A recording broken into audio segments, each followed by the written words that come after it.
Busy, You're busy. and I'm happy. You're enjoying it. I'm doing it well, very well, enjoying it. Yes. You travel a lot. I mean, almost everywhere in the world since 2018. Quite recently, you returned from Tanzania. How do you feel women leaders are still making progress? You've been the first female president setting that record. Women leaders are doing well. Of course, we need to have many more of them Hmm. to enable us to be able to make our valuable contribution Mhm. to world development. On her invitation, I chaired a mission of the African Women Leaders Network to discuss with the president of Tanzania some issues that happened in that country. And I'm so glad we had a good conversation with her. Mhm. And our mission was successful, and it just took us 2 days to do that. But she excited receiving you. I mean, you set the record as being the first female president. Oh, very much. But I was also glad to be there with her. Mhm. Uh, two women presidents right now, sitting presidents. That's Mhm. wonderful. We just want to see more of them. Wow, that's great. Honestly, you'll soon be leaving for Accra, Ghana, with some elders meeting. You can tell the public what the elder meeting about global happiness in the world.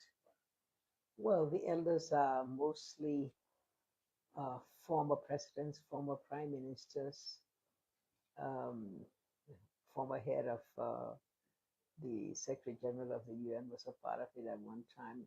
It's just the elders are just a meeting that sit together to discuss global issues, Mhm. to meet with heads of states, with and other prominent international leaders, again to discuss peace, to discuss prosperity in the world, Mhm. to try to intervene wherever possible. So it's just a group of elders Mhm. doing good. Doing well. Yeah. Okay. And of course, the MasterCard Foundation, I sit on the board, Mhm.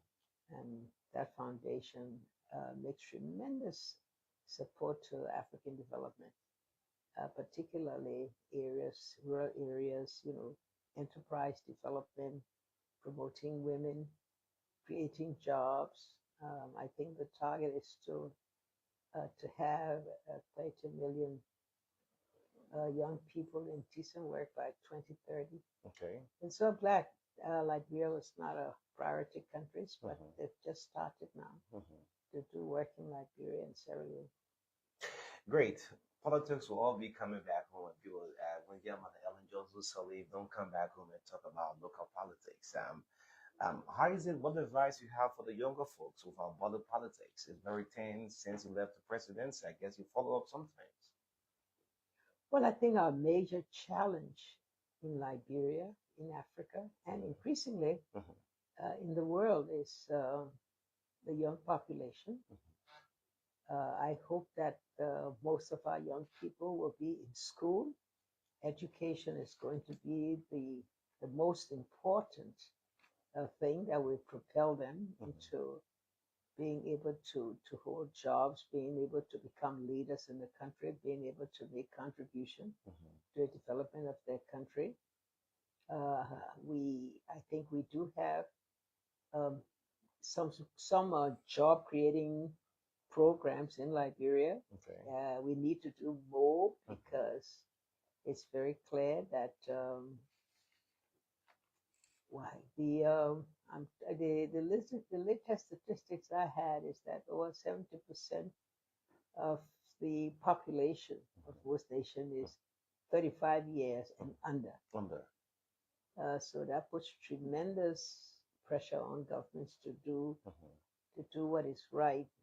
So what more can we do? Those of us who are not holding uh, positions of public service, and that those of us who are leaders, to the extent that we can encourage any activities in which we are engaged, to be able to use young people.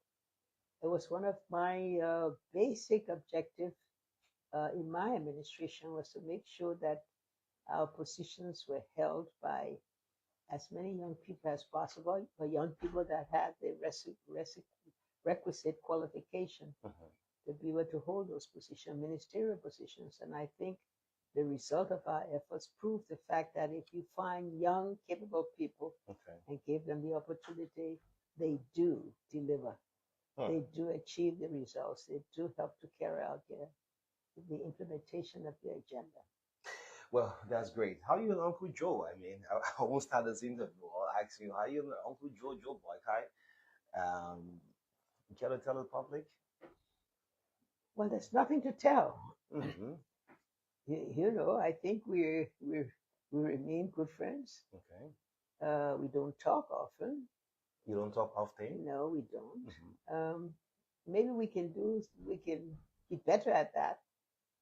But let's put it this way. You know, I try to follow what's happening, and I try to make sure that, you know, as a former president, Mm-hmm.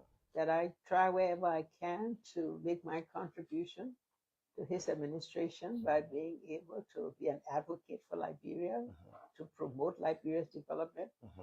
I think that's all that's required of me. I mean, should he want more done, I think he would get in touch with me and we would discuss it. Okay. But I said now that If the that, needs that, arise, like, if that's the needs right. arise, if Joe That's Boykai right. needs to reach out. But I think all is Mm-hmm. well. I'm Mm-hmm. doing my work. He's Mm-hmm. doing his, and we Okay. both have to just center our activities and our effort on the promotion, the development of Liberia. The last time I saw both of you, that was in New York at the New York General Assembly. So Liberians was so glad to see former president, current president. I mean, in the interest of preaching on the non-permanency for the United Nations. That was right. I was requested by the foreign minister to join that effort to get Liberia elected to the Security Council.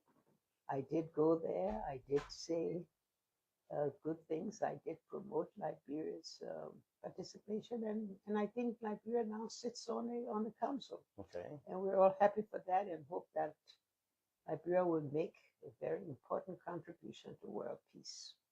Well, that's great. Let's make progress. What are some of the strategy you care to tell the public? When too much noise is in the country in terms of politics, opposition, what strategy did you use during that time to foster national unity, which have been a major concern? Someone say the country is divided. I mean, let's go back a little bit. What can I do to? Please say that again. I'm yes saying, what strategy did you use during your administration? I mean, with the oppositions are all year go back and forth, there were protests. I mean, what strategy did Madam Salid use during her time? I mean, to foster national unity. Well, I guess I can just say I tried to make sure that we reached out to everybody. Hmm. Whether it was a question of the placement in official position, whether it was a question of being able to grant support to groups. I think what we do is to just see us all as one. It Okay. doesn't matter what your what your party affiliation is. Mhm. It doesn't matter what your tribal association is. The thing is to make sure that every Liberian is seen as one, Mhm. and be able to use them, to be able to work with them in accordance with their abilities to contribute, Mhm. their abilities to contribute to peace, Mhm. to reconciliation, and to development. I think those are the basic requirements. You know, what do I do? With the center, we Mhm. hold community meetings Okay. to talk to young people, to get their ideas, to encourage them, to make sure that they seek as much knowledge as possible, you know, through education, through skills training. Um, it all depends on, you know, how we all see this in this manner. And this manner being that we see each other as one, Mhm. that no one group, no one party group uh, should have No one no party group, advantage, whether it's the CDC or the Unity should have no Party. advantage over anybody else. Mhm. We should be able to appoint people or to encourage people from every area. You know, some of the things I did to bring unity to improve reconciliation was major events, I took them to the county. Okay. For example, whenever we have the 26th celebration, Mhm. I didn't do it all in Monrovia. I did most of them in one of the county seats. Okay. My own birthday sometime, I would Mhm. take to one of the county seats. And Mhm. all of that was just to make everybody from wherever you are in the country feel that you are one, feel that you have every right and the same responsibility as anyone else. So I think if we all subscribe to that, and we should start with the young people. If we bring this view of togetherness, this Mhm. view of the fact that the country is more important Mhm. than anyone else, any leader. The country is more important, and that Hmm. should bring us all together to do things for the good of the country, for the good of our continent. Great. So most time, if you listen out to many of our media outlets, so well, corruption is still a major fight that I mean, like, still exists. I mean, the issue of corruption and transparency. I mean, in your government, how do your administration work to increase transparency and hold officials, public officials, accountable? Well, I think everyone will release, whether it was the Auditor General, Mhm. whether it was the public procurement, something policy, um, whether it was all of the ones that are now listed Mhm. are the ones that we endorsed, we organized them, we ensured that they had the the right heads of those positions. Corruption has always remained a problem. And despite the integrity institutions that we put into place, Mhm. it continued. I'm glad that we gave independence, full independence to those institutions so that they could perform their duties. That there was no um, executive participation, executive ordering Mhm. in the work they did. We also had the legislature, which has the power to checkmate Mhm. those institutions, and I think they functioned in that time. They functioned in their duties very well. We were not perfect Mhm. in our ability to govern at that time, but I believe that the results show that while we did not completely end corruption in Liberia, I think we put Liberia on a different track, Okay. on a track where the responsibility to be for accountability, for transparency, the ability for everyone to subject themselves to the audit procedure, to be able to conform to the financial rules and regulations. I think they were observed. I'm not sure that we're getting the same kind of attention, the same kind of results, Mhm. because there've been so much that has changed in terms of the independence of those You institutions. think any interference, political interference, probably may have lacking most of the action from these institutions? I don't know about interference, but I do believe that we need to see stronger effort on the part of the legislature. I think the audit of all institutions is something that's paramount. And I think that those things should be made public so that the public knows. Mhm. And of course, there's always the question of when someone has misused public funds and there's evidence, and to that whatever punishment is stated by law, that is done properly. But just to make sure that we don't get sensational about these things, Okay. that we find the evidence and then we follow the law. Mhm. Uh, but the ability to exercise honesty is something that we have to start teaching in our schools. We have to start talking about it in our community discussions. But we have to do it in such a manner that we're using facts, we're Mhm. using evidence, Mhm. we're not we're not we're not castigating people, but stating precisely in accordance with the law, in accordance with the procedures, in accordance with what's required by policy. And Mhm. sometimes we refrain from that, and so we lose the effort of doing this the right way. So it is a problem. Mhm. We must all something. Well, I think this effort has to start from all of us. All Has of to us. start from the president himself, Okay. uh, The president has to spend a it lot of has to work. and it Mhm. has to be something that is really believed. Because if we continue this way to carry out corruption, Liberia loses the benefit of support. Mhm. It loses the benefit of foreign capital investment in our country. It uses the respect of us, and that limits the things we can do. It limits the benefits we can get from our endowment, from our assets that we have, because the misuse of those assets will leave Liberia behind. Look at what's happening in so many of the countries, our neighboring countries. Mhm.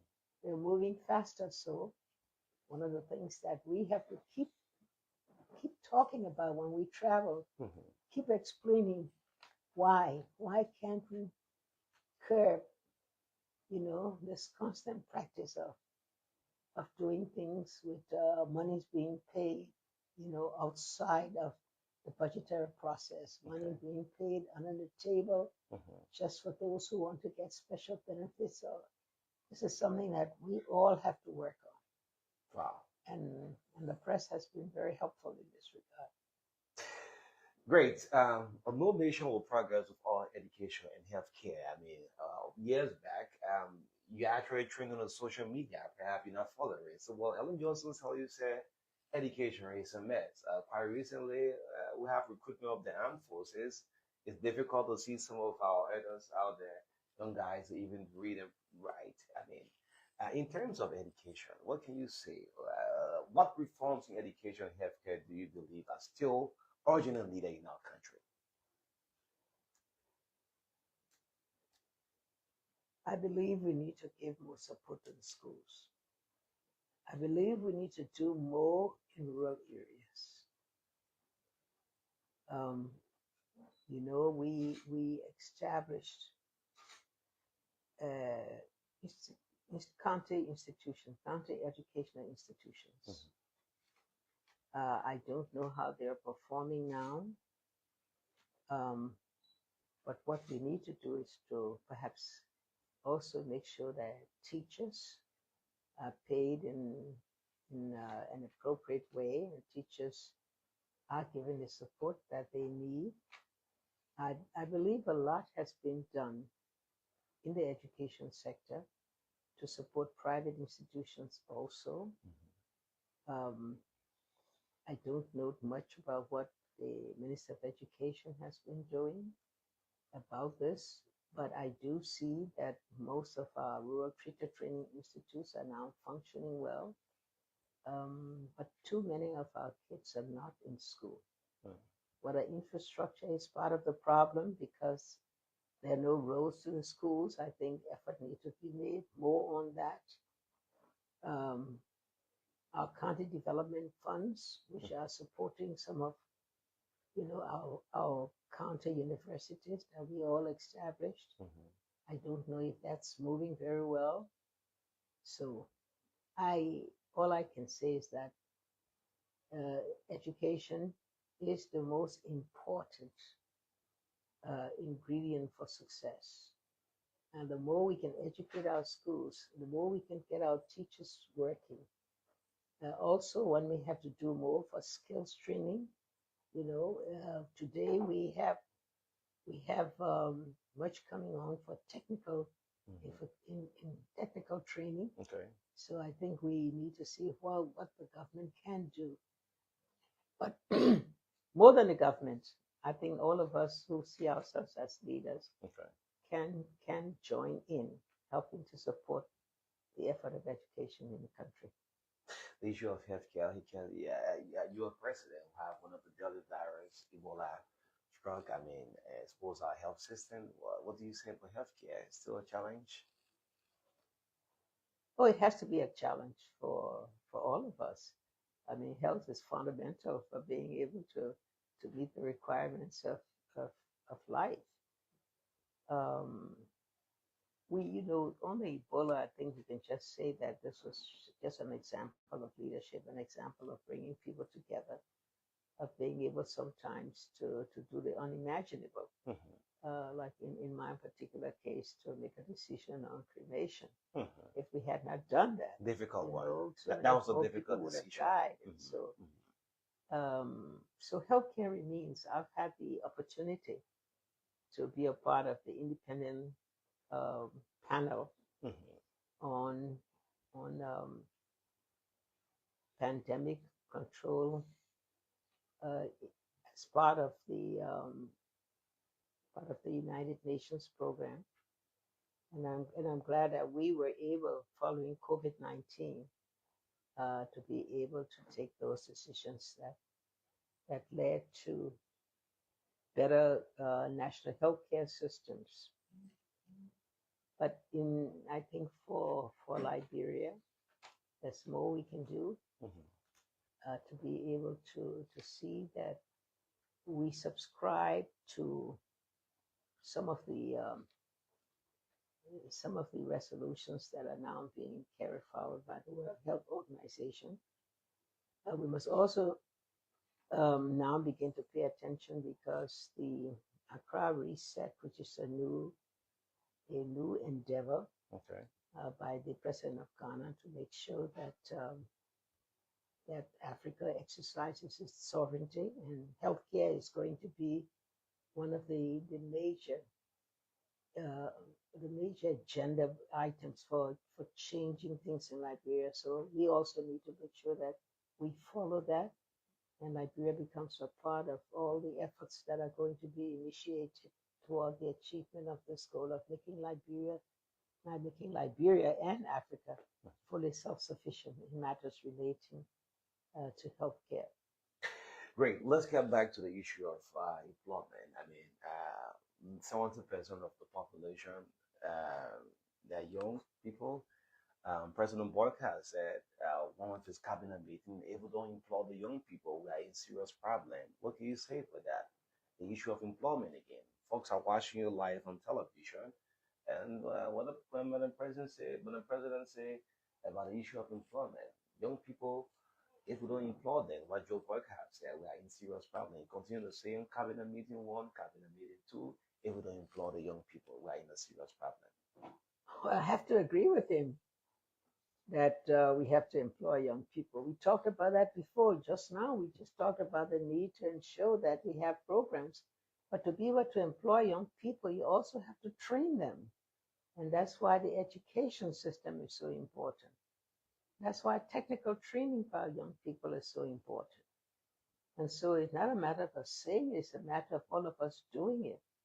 I mean, some of us may have to support some institutions. We have to support private institutions as best as we can. The government, through the budgetary system, Mhm. must give support, particularly to rural schools, to see that they are functioning, to see that teachers are there, teachers are paid, the curriculum for schools to make sure we have the supplies that the kids need. And so there's not a question where anyone cannot do anything but agree with what Mhm. the president or what any leader says about the importance of education. Great. Let's get to something that is trending on the social media. Well, good afternoon, good evening, good morning, depending on location where you're watching us from. Next time, we'd like to say welcome to BKS TV and welcome to the Heat Hour program here on BKS TV. On the Heat Hour, we say dialogue and our confrontation. We say worries and a bullet.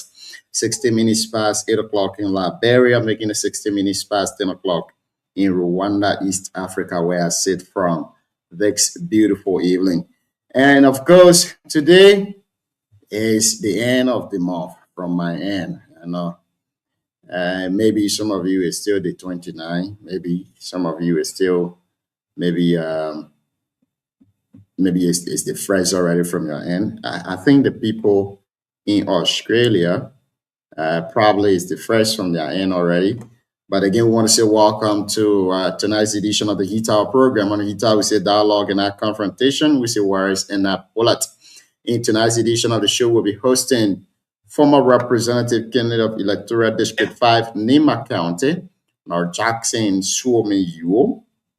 Well, Jackson Yuo wrote a bit of criticism today towards the bridge construction currently ongoing by the incumbent himself, Representative Koto Kwagu. These plus many more topic on the agenda here tonight. We'll be discussing the politics, we'll be discussing the development, we'll be discussing the unity, and all of those things will be discussed here tonight on the show. It's going to be super exciting. It's going to be amazing. And we ask you to please help us share the show with other people, invite people to listen alongside you here tonight. And tell us in the comment section too where you're watching us from. And let's be able to recognize you on the show. 17 minutes past 8 o'clock in a very subsequent time. We'll bring on our guests as soon as he join us in the studio. Again, we want to say welcome to all of you. The show is being relayed on Voice of Tapeta in Tapeta City, Nima County, and on Voice of BKS in Buto Town, Nima County. Well, President Joseph Yumon Boyka just arrived this evening to Liberia from the United States of America. Let's try to bring you some major updates across Liberia. The Liberia National Police reports a fatal single vehicle road traffic accident that occurred in the early morning hours of Thursday, April 30, 2026 at approximately 6 o'clock a.m. along the Ganta Saklepi Highway at the CMC Junction. Preliminary investigation revealed that the incident involved a red truck transporting cement on its flatbed. The vehicle was operated by Mr. Sarah J. Fuller, a 36 years old resident of Montserrado County, and is owned by Capital Link Company based in Buchanan, Grand Bassa County. At the same time, the incident took the life of 4 occupants who were on board too as well. Of course, still on updates across Liberia. Let's bring you this one. Following testimony from former Finance Minister Samuel Tue, ex-Financial Intelligence Agency Director General Stanley S. Ford took the stand in criminal custody at the defense second witness in the high-profile US $6.2 million corruption trial. Ford directly challenged a central claim by state prosecutors that a July 2023 letter from then National Security Advisor Jefferson Croman admitted the FIA into the National Joint Security calling to Ford. The letter did not no such thing. Instead, it merely assigned the FIA Communication Code 800 to streamline operational coordination with other security agencies. Ford testified that assigning a communication code is procedurally and legally distinct from formally inducting an agency into the National Joint Security. On a National Security Act, he argued such an induction would require explicit authorization from the Minister of Justice, who chairs the Joint National Security Council too as well. We'll bring you details about this story here tonight. The show unfolds. Charles Beslow is watching us this evening from Monrovia, Liberia. Charles, welcome to the show. Canis Leeway is also following us. Canis, please tell us in the comment section where you're following us from. And let's bring you a few takes from former President Ellie Johnson's show today, her interview she had with journalists. The former president, according to her, she said she has, former President Ellie Johnson Sirleaf says she and President Boakai remain on good terms, though they are not communicating frequently. And in her walkout, Joe and I don't talk often. President Boakai and I are good friends. If we want more to be done, he will reach out to me. I'm doing my work and he's doing his work. That's according to her too as well. She also slammed at the removal of Representative Yeke Koluba, or the expulsion of Representative Yeke Koluba from the 55th National Legislature. While we stay with our guests, we will go for the recordings, and we'll keep playing it for you until our guests can join us in the studio here this evening. Stay with us and keep listening.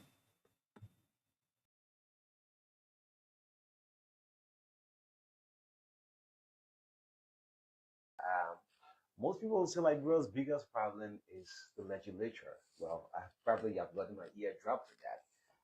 Let's look at respecting the rule of law. There have been a lot of rigmarole at the legislature. A couple of months you went there, you lectured there, but we had minority black, we had majority black. What do you say about the expulsion of district number 10 representative Yeka Koluba? Perhaps, what do you have to say about that? Respecting the rule of law, very important in a country. Look, everybody will remember that in 2010, I signed something that says the independence of freedom of speech. Now, yes, freedom of speech carries with it certain responsibility of being able to protect the rights of others. But I don't think that one should be overly disturbed if people say things that are not really um, that are not really um, pleasure to individuals, particularly to leaders.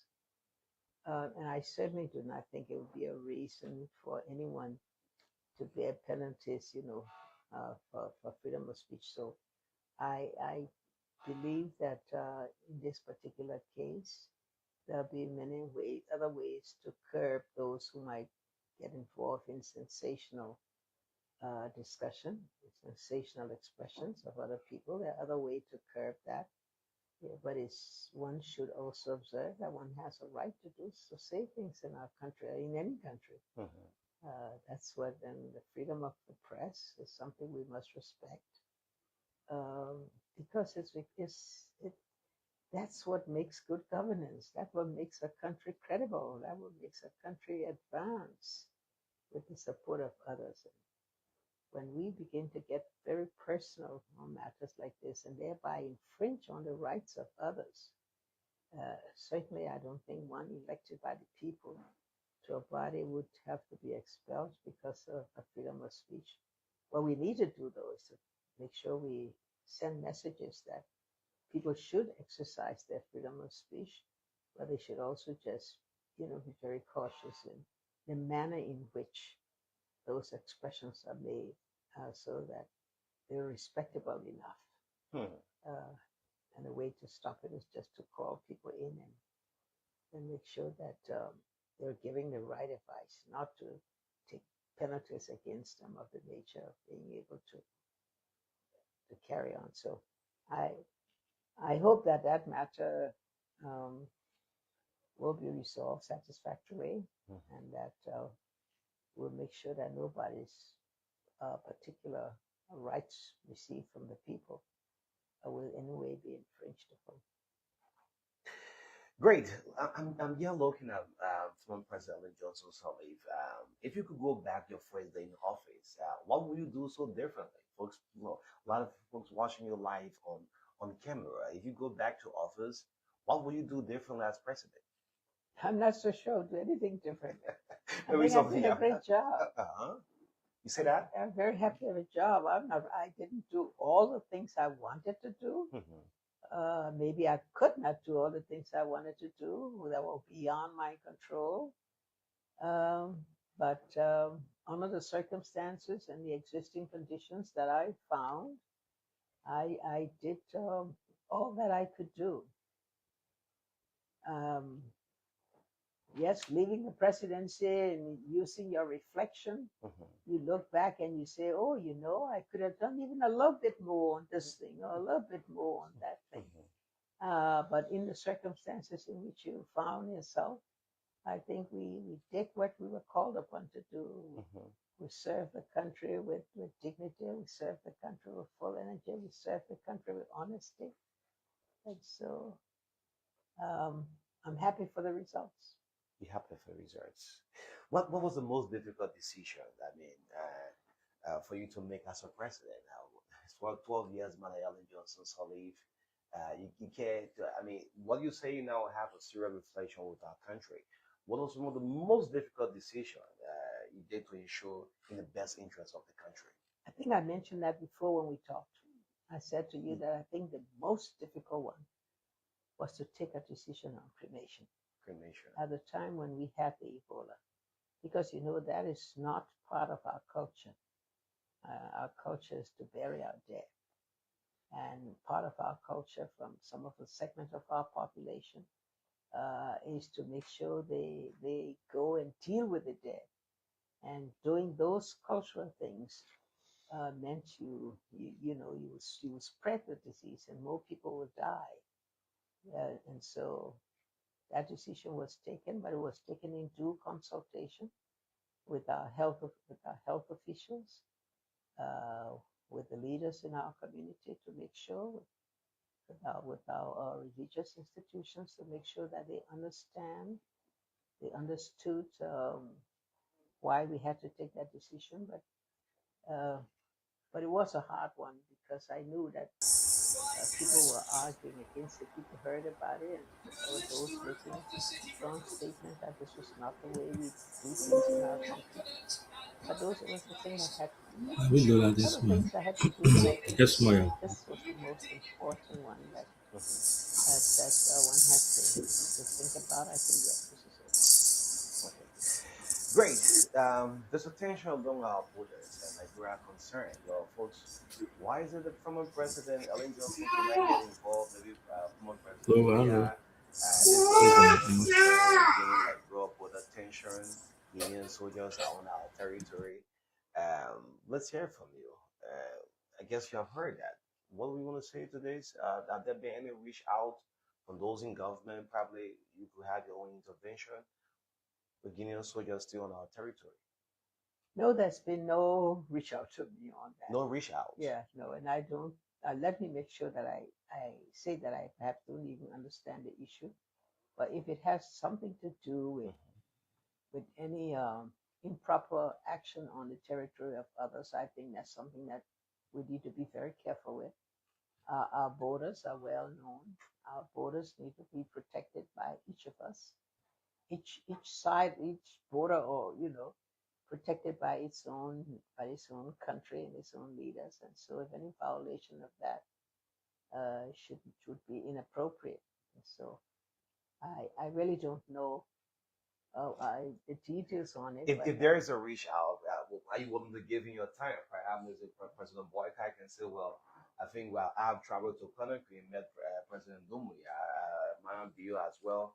If there is a reach out, can Madam from President have your own intervention? If there is a reach out, No, I don't think so. There's not a reach out, and I don't think that's important. if there is a reach out, For if the president me to decides get, to if reach there out. were a reach out, Uh-huh. no, absolutely, I would respond to any reach out to me.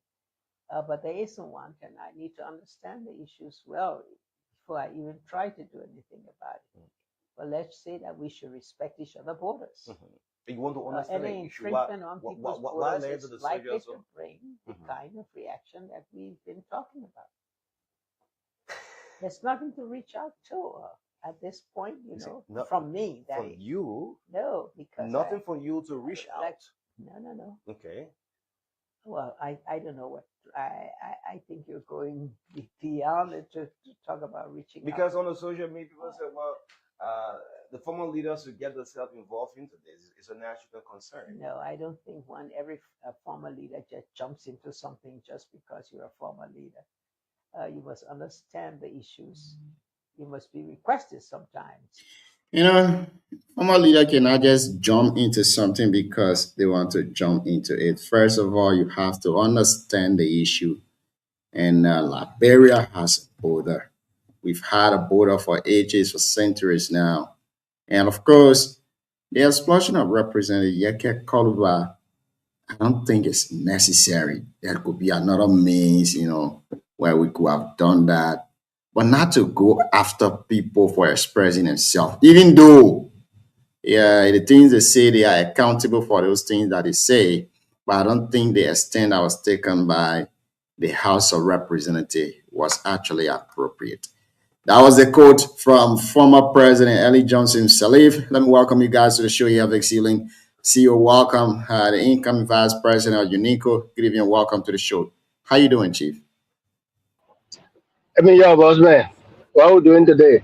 Is your CEO around? You must about two at two dear. Today, all the hour. Why I ask for your CEO 11 Jim? You know, Yeah, I've been Jim, something like this. quickly, I wanted to say something. You know, when I listen to Ellie, I can just be laughing. So, DJ, You know? we'll come in while we stay with our guests. If you want I to, guess coming today, yeah. You know, when I wake up in the morning, I saw that Ellen thing, I just laughing to myself. Ellie, not serious. why Ellie, say not so? Let's serious. hear you. Everything Ellie said in that interview, she was just contradicting herself. You know how many radio stations were closed under Ellen regime? If you say press freedom, Costa started the Costa show on Hard FM. Hard FM is owned and operated by Representative DJ Blue. Hard FM Costa was on that radio station when the radio station was shut down. The Hard Costa opened a radio station. Then now you will have Love FM, that the former Deputy Director for Public Affairs of LBS, Jala Griffith, was on. Jala left on that radio. They raided the radio station. At the time, Isaac Jackson was Deputy Minister for Public Affairs. Under Ellen regime, she went after the press. The owner and CEO of Fompe Africa, Renassier, John, you were small. Renassier went to jail. So when Ellie is saying it, you know, sometimes I don't know. We need to chase people that are out of our country. You. Yeah, anyway, John, all I can say for that all your Ellen thing, because I will go and near about 10 institutions that Ellen closed. You know, the media institutions that are operating under Ellen that she approved. Number one was Truth FM, operated by Representative Musa Hassan. Veteran UA is here. Jackson showed me you. Jackson had a lot of knowledge about what I'm saying. So when people like Ellen talking about press freedom, you just need to turn it off. Turn the station that she's saying nothing off. She's not serious. That's all I can say. So, because it happened yesterday and you criticize it that it was wrong.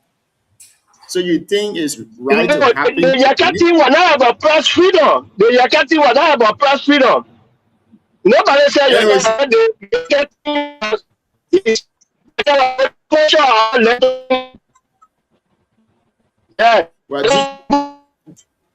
not press freedom. DJ will come back to you. We'll have that discussion. Yeah, our guest. Thank you so much, DJ. Our guest is already on the show here. Let's go to him. Good evening, Chief. How are you doing this evening?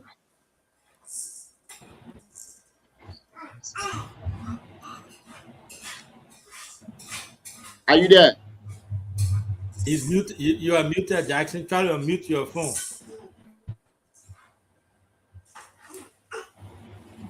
Are you hearing me? Yeah, we can Yes, hear you. sir.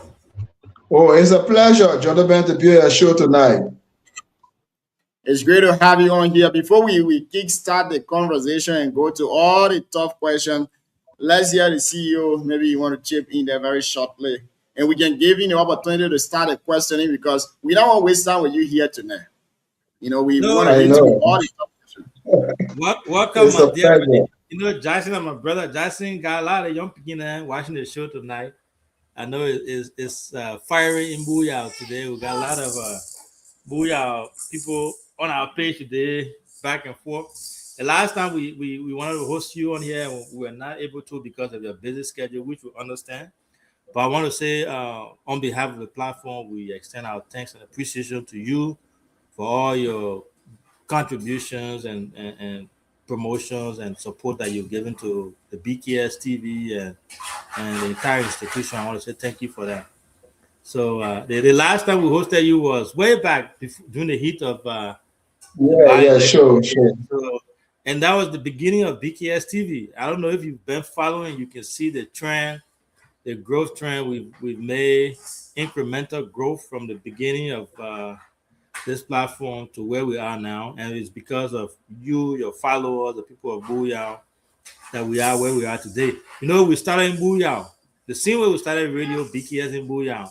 We started this platform, the online platform Booyah, and now, you know, we've hosted pretty much great stakeholders of Nimba County to Liberia at large. We have a lot of big guys on here, and we continue to grow.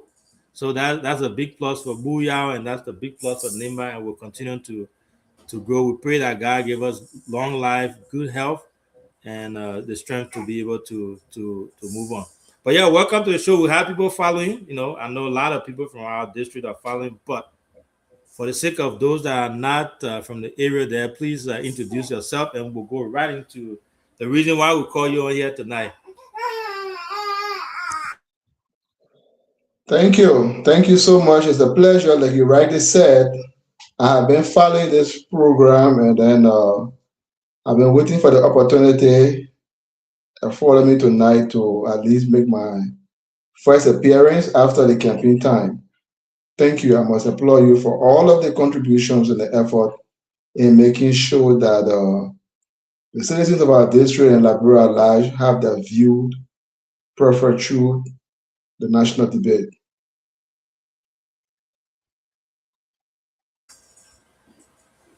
Thank you so much, Junior. You want to start the questioning, or you want me to go ahead? So, but what have you been up to, my brother? What have you been up to? You know, since the election, what have you been up to?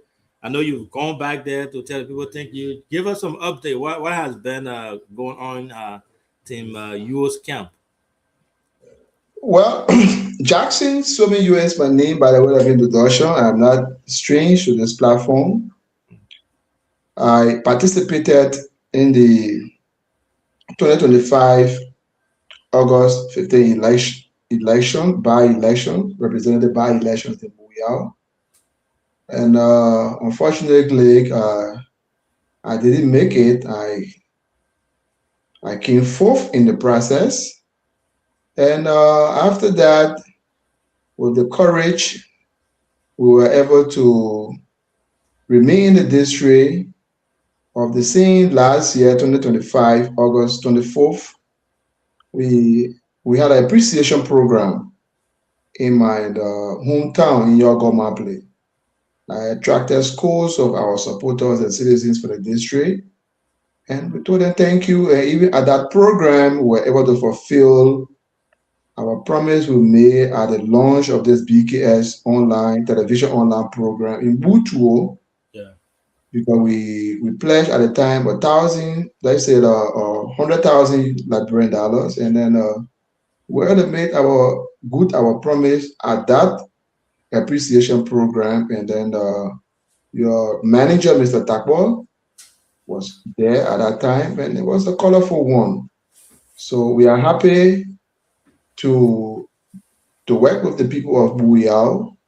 We remain with the people of Booyah, and we have been going back and forth in Booyah in making sure that some of the campaign promises we made during the elections, we fulfill that, because what you tell your people, what you promise your people, it is good to fulfill that, and they will hold you by that.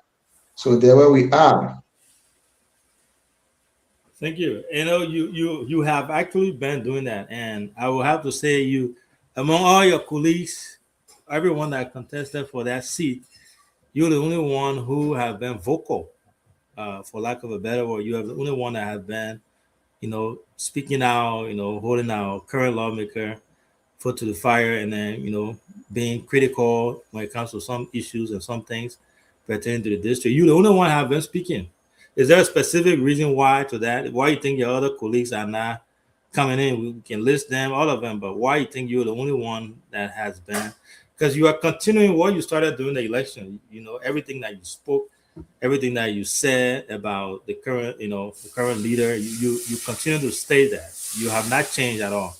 Why do you think the other people are not speaking out? Well, Brother Saka, I don't want to speak for other people. For me, I've been having several concern, and then those concerns, I feel that it is important that I voice out those concerns, because in the public square, more especially in the theater of power, whenever you have a concerns or issues arising that has to do with the life of the people, it is important that you voice those concerns out, put it to the public, debate, let the public debate the issues, and then find their way out. By that, you see the beauty of governance. So I believe that my school of thought is always that raise the issues, voice out your concern, discuss your concern, and at the end of the day, by doing so, things will get better. I don't know for other people, but that is my orientations. It is within that spirit I continue to force out the critical issues in making sure that those that in the squares of power, those that govern us today, those that are making the decision on our behalf, they were listening and listening to do things correctly. Thank you, and that's what leaders do, right? Leaders always, are there to make things happen around the globe, everywhere you go. When it comes to leadership, politics, that's how things happen. And then when we do that from a constructive standpoint, then our leaders tend to hopefully learn from it and do other things here in the right way. So we have people listening from Buyao. I believe this is being relay on BKS radio in Butuo, and hopefully on the voice of Tapeta. So it's not just internet conversation, as you know. A lot of people follow. So I will start. If you give me time, I will continue. You want to come in? I mean, you can hear your three questions, and then after that, I'll pick up from there, Chief. Okay, all right, man. You the engineer behind it. You know, man, my brother. So I still have to Mhm. ask him. The lawmaker people will say Honorable Koto Kwaglu is doing extremely well for the district. Some people will say that he has been doing extremely well. Uh, when it comes to so many things, the road development and all that stuff. I know we'll talk about the bridge, the Gia Bridge criticism that that lit a fire today on BKS platform there. But before we go to that, let's go back to your the very first press conference you had on the same platform. You had some tough criticism for our lawmakers, lawmaker. I'm sorry. One of which was the motorbike issue. You had a different stand on that, on the bike issue. The bike he bought and took to the district as his token of appreciation for the people. You have a different take on that. What was your issue with that bike there? The purchasing of the bike, as far as it goes. Yeah, the back issues, among other issues, were serious concern raised at the time to enable our lawmaker to learn a license, because you see, in our day-to-day activities, people are like those who remind leaders. They are like a mirror. It is true, those that remind them that they are critics, they see themselves. They see themselves as to whether they are performing or they are making good decisions in the rest of it, or they are up to the task. So I want them to see us like a mirror. I don't want them to see us like an enemy. It was from that background we feel that by raising these issues will be a way of our contributions towards his to remind him and towards and add some ingredients and strength to his leadership governance. So the issue of the motorbike issue, when the issue of the motorbike came about, I think it was the first ever, donations made to the district. And at the time, we felt that motorbike was not as genuine, to the plight of our people. So we're trying to remind him that, look, motorbike cannot be the issue now. You are taking office, and the first thing to do for our people cannot be motorbike. And more besides, the way in which the process was handled, we had a serious issue with that, where you would buy a motorbike and take the motorbike to the district and then give those motorbikes to people for what they call in our common, or language, colloquial pidgin language, sepe. And we felt that it was not a characteristic, was not a good characteristic of a leader. Hold on. So are you saying that it was not donation that he gave? It was for Sepe, as we call it. Yeah, the motorbike was given to several groupings within the district. Okay, teacher that, let's say, police officers assigned in the district benefited. Local government officials from the local government benefited, and then youth grouping benefited. So those from that segment, the youthful segment within our district, the bus was given to them as SEPI, and we felt that it was not a good idea. And on the overall, we also felt that beginning with the distribution of motorbike was not a good idea. The district was challenged, and there were pressing issues, cross-cutting pressing issues in the context of health delivery system, in the context of education, in the context of infrastructure, and the rest of it. So you cannot put forth, distributions of motorbike over those priority issues in our mind. So we're trying to remind him that that first step was not a good step. So he need to rescind the idea of giving up motorbike. More besides, as a leader elected by the people, based on your manifesto, to give those things out to people as a payback, as if to say you were or you are a businessman. We felt that was an affront, and we tried to erect a checkpoint. Thank you. I had no clue that it was a sepe. I thought it was something that was donated to those people. Before I think I'm not cutting you, CEO. I think our representative stated that in your studio. He said that because of the number and the demand and suggestions, he gave it to them so that people would use it and pay to even buy another one to give to other segments within that youthful populations. And we felt was on the front. Thank you. And this is my. I know I missed that. I totally missed that. I will something that maybe I may have to follow up. But you said that here, maybe to that on your show. Yeah, I will have to go back and check the clip. That's a breaking news to me. I didn't know. I thought it was something that he gave to those people free. But here's some people receive it. Some people receive it, including the BKS office in Mutuo. I think one of those bags were given to them free of charge.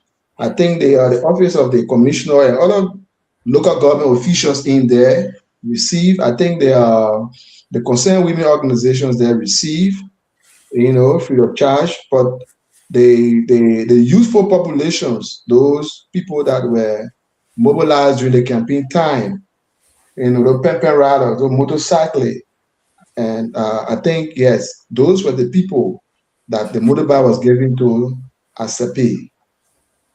Got you. All right, got you. Junior, if you don't mind, I want to keep the whole Giap Bridge discussion, for the last, because it's going to be our major topic here. But here's my last question before I go to the other guys. Unity when it comes to reconciliation is a big deal, especially for people from that area there. This election, the going election was very tough. It was toxic and it was very brutal, right? And when the rep came on here, I've been asking him about reconciliation and the importance of that. And he said he has been trying to engage into that. Has he reached out to you post election? Has our rep reached out to you? I know he said he has reached out to Samson and all those other guys, people at Goss and everyone else. What's your relationship between you and our current rep when it comes to the reconciliation part, bringing people together? Well, it's not about reaching out to me, as Jackson Yuo. It's about reaching out to cross sections of our citizens that hold opinions that he ought to do more. If you went through a challenging by elections characterized by the speculations that he didn't win free and fair, there were some manipulations where one of our colleagues, Madi Wungbe, challenged the process as far as the Supreme Court.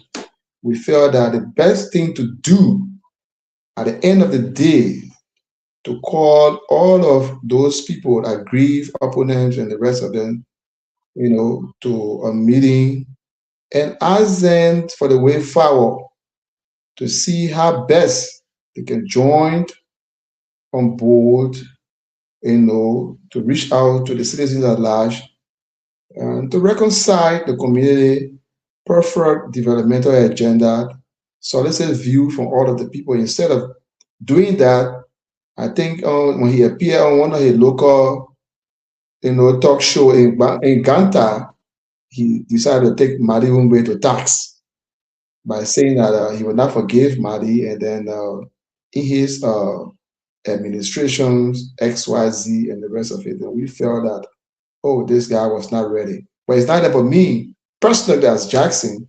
It's about the policy and the way he has decided to govern the district. So we are watching and want to serve as his mirror to remind him that some of those procedures are not fine. It won't help the people because he came on the platform to do as much as possible to improve the livelihoods of our people, to reconcile the differences in the district, unify the people, and address some of those challenge infrastructural, or issues the district is faced with. So it's not about Jackson Yuo, even though he hasn't called me and he hasn't invited me, he hasn't reached out to me, but I have always been striving to reach out to him, understand what is on his mind, know his program, and see how we can be a contributing factor in moving the district forward. Those are some of the issues.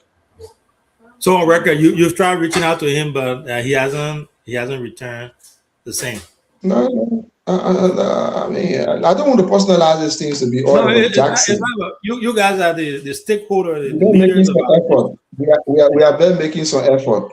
Okay, gotcha. Thank you. I will pause there and then turn it over to the host for further conversation. Yeah, Gina, over to you.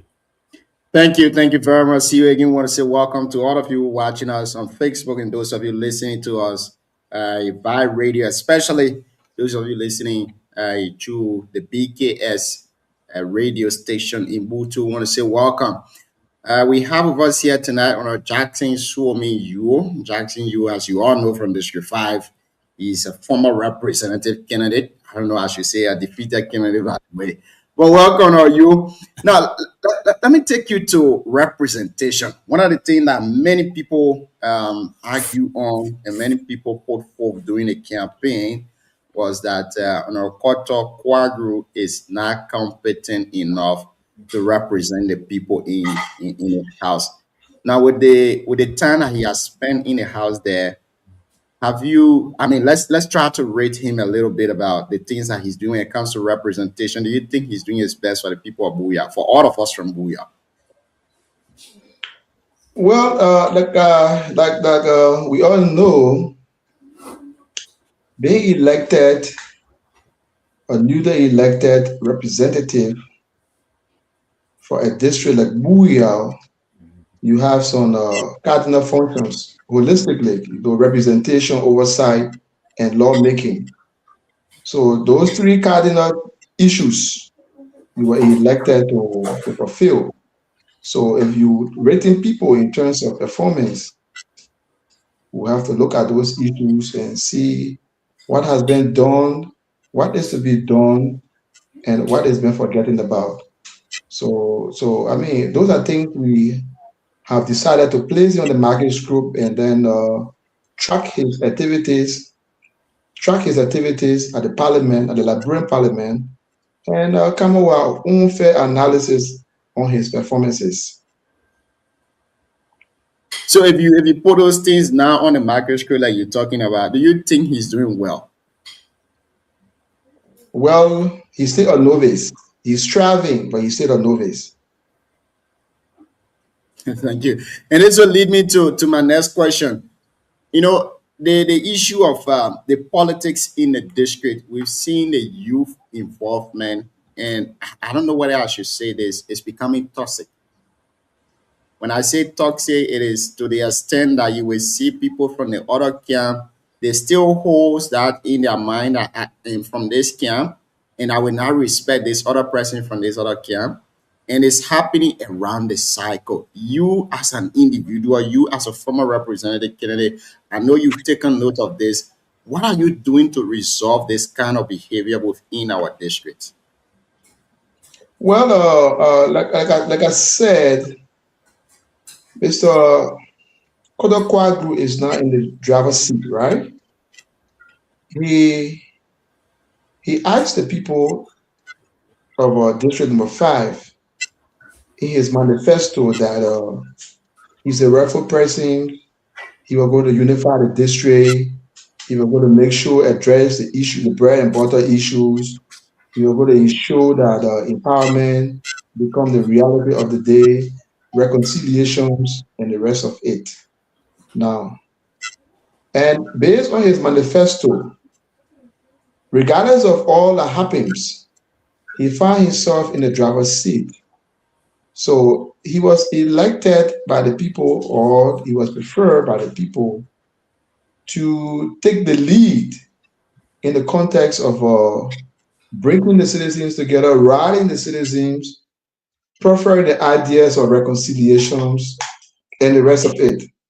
That's the reason for which he was elected. For us, we continue to do as much we can in our own weak way in making sure to make the people to understand what all governance is about. But he has he has the greater burden. He has to take the lead because that's the reason for which he was elected for. And you think he's not taking the lead? At a very slow pace. Okay, great. Now, this will lead me to the most famous conversation that we're supposed to have here tonight. And I want to go around it first before we go to the real issue. Kodokwaglu as an individual, we don't know his net worth.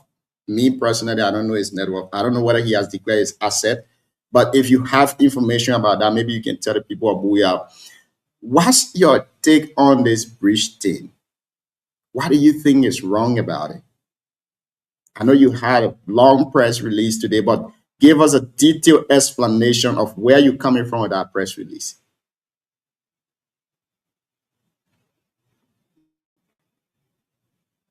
Ooh. Okay, I think we lost our guest. I don't know what is happening. My friend and brother, the Tapeta ambassador, good evening and welcome. How you doing, Chief? I'm doing great, Junior. It's my honor to be here. It's great to have you on the show, my man. Let's hear you what's on your mind while we still brother, on the show. Welcome. Let's hear you what's on your mind while we still with the guests to rejoin us.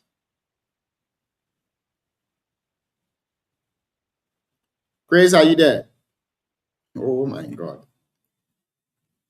Okay, CLT, what's up, big brother? How you doing, Chief? Okay, I followed you last night. I mean, last night you're on fire for your man Buggy Raw. You know, I was just following. You know, last night was one of the amazing shows. ever, I and it saw was you. great, right? I said everything about. And after the show, you reposted about the guy. I said, "Wow, this guy." But why you run away? That Inland put me run away, my man. No, I Yeah, was not ready. Inland, I mean, that Inland man, It's Inland a put team, man. But the show was good last night. The only thing is the guests we had to reappear because he kept our audience in suspense, you know. Mhm. And I said, where the Glogun Gonso? We're gonna have So some technical issues. the Glogun lost at some point he came back, but I mean on the overall it was good. But we are with our guests, you know, when politicians of this nature when they speak, we go to the write up and see, you know, why the meat of their communication. So for me, I don't know. I hope Mr. Yo will be available because each time I think you need to check, you need to try hard to because most time he come, internet is always, you know, and he keep because you speaking on the kind of critical thing when you come, you gotta be prepared. I mean, So I don't know whether it's third the time or internet thing, second time. internet thing, like brother, I'm prepared, but no, the internet thing, it can go after anybody. No, Maybe, but maybe, maybe they want to tell them. Maybe they want to tell them internet. no, waja. But you can bet me. I think most time you can't. Either is the internet or the electricity, you know. But it just Uh, bow down to when you come in, you just be a little prepared because Yeah, sometimes so you I reached out to him today because there has been some trend issues. I was yeah, actually hoping to know. when you get it kind of people coming on, you see mainly with that kind of program, coming up with your critical stance like that, and then you off and on, you leave your guests in suspense because man, you people will call on the show tonight. So at least the momentum of the show gotta be But gotta be let take it easy with our guests now because internet, internet what they give the man will come back. That watch no you no see. no. I'm not saying anything. I mean just I'm just saying most time when you come we have similar problem with him like that. So Yeah, Blueface. but overall, as I was saying to him, I said it, I didn't mince my word. I said he's the only person that participated in this gone election that is vocal, that has been critical. I mean, people may like it or dislike it or any way they want to put it, but among all the people that contested, he's the only person that has been speaking out, that has been, you know, checkmating. People. Well, the current lawmaker. Next to him will be, Honorable Ballier, Boris Ballier.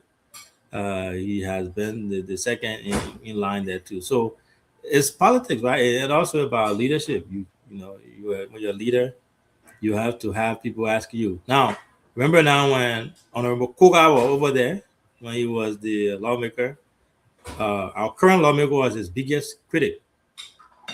Yeah, he was the main man that was holding Honorable Koga foot to the fire. He was on him 24/7. So to have someone doing the same to him too, I don't think there's anything wrong with that. As long as it's done constructively and as it's going, I have no qualm on that. But he will be back. I think it's the internet, La Liberian internet. He'll be back. yeah, I mean we are waiting. I mean to ask some of these questions because we can discuss it here now. If he's not coming, maybe it remain a normal conversation, then that's fine. But criticism too is on both sides, so waiting to see at least one or two same question we got to ask. It's good to criticize. It's very good being in opposition. Who's- Well, And which, I'm proud of, I know today the old lady hit your heart. Who we can talk about it? Old lady hit your heart this man, morning. Oliver Hiruhana. That's the first time speaking against Joe Bucker. The lady Welcome was back, there my for brother. 12 years. Wow, the different. Labrador, we just meeting. For me, I don't even sing songs Jackson, from you that can old hear time. us? Yeah, I'm back. I'm back. Sorry, we had a technical problem. I'm back. That's okay, brother. We understand. LIB, we totally understand. And again, I know, right? we say big thank you to you for coming.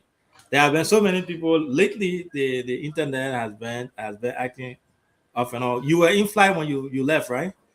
When you want to complete Yeah, your thought? yeah. I think I addressed the issue of reaching out in the context of reconciliation.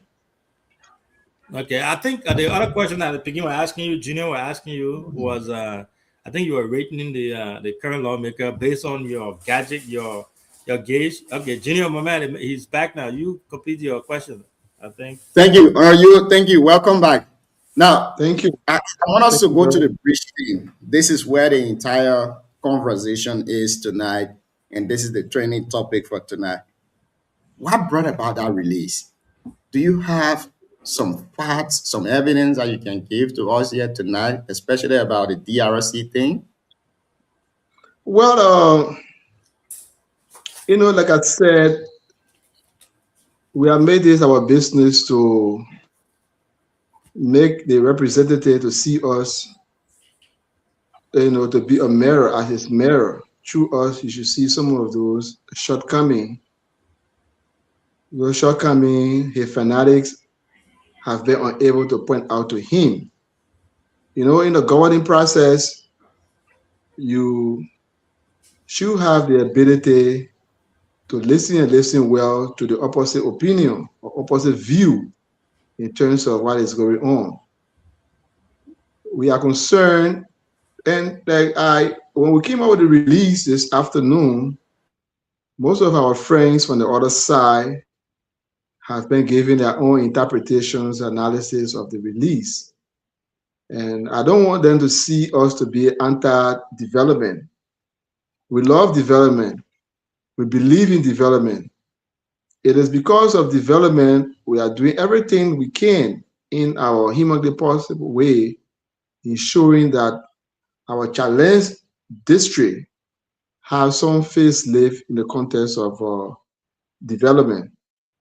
But if you want to carry on or initiate development, you have to do it, well. You have to do it properly. You have to follow all of the procedures, more especially when it comes to infrastructure. It shouldn't be the political showmanship. There where we came in with our concern.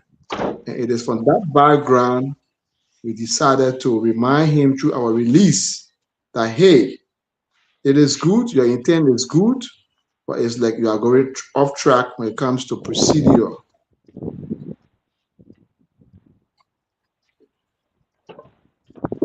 This is going to be very interesting. With the issue of procedure, you mentioned that in your release, quote, compliance with engineer's tender and legal procedure. Which engineer's tender are you talking about? Do you care to explain for us? Exactly. Let me remind you again. Mm-hmm. We have several bridges, right, in Buyao, and adjacent community in Buyao. Let's take, for example, we have the Tua River Bridge in Bimimple there, and IFA, the agricultural company, or like say a concession that is operating within that belt, GLO2O, U2O, near to Biple, and the rest of it. IFA, you should know about IFA. Mm-hmm. IFA has a sole responsibility in ensuring that she contributes towards the development of the district, part of her social corporate responsibility. So IFA making her business to pay those roads, for example, from Likbale to Nieto, from Nieto to Biple. Okay? And IFA also making her business to construct the Tua River Bridge. If you look at the Tua River Bridge, the way it was constructed, if you look at the bridge in Yaolepula, the way it was constructed by the representative and then the current political leader of the CMC political party, you will get to understand that in constructing a bridge, they are standard that guide safety procedure, because you have a bridge that will last forever. Even though nothing lasts forever, it may go for 20, 30 years, and you have tonnage upon tonnage over that, passing over that bridge and the rest of it.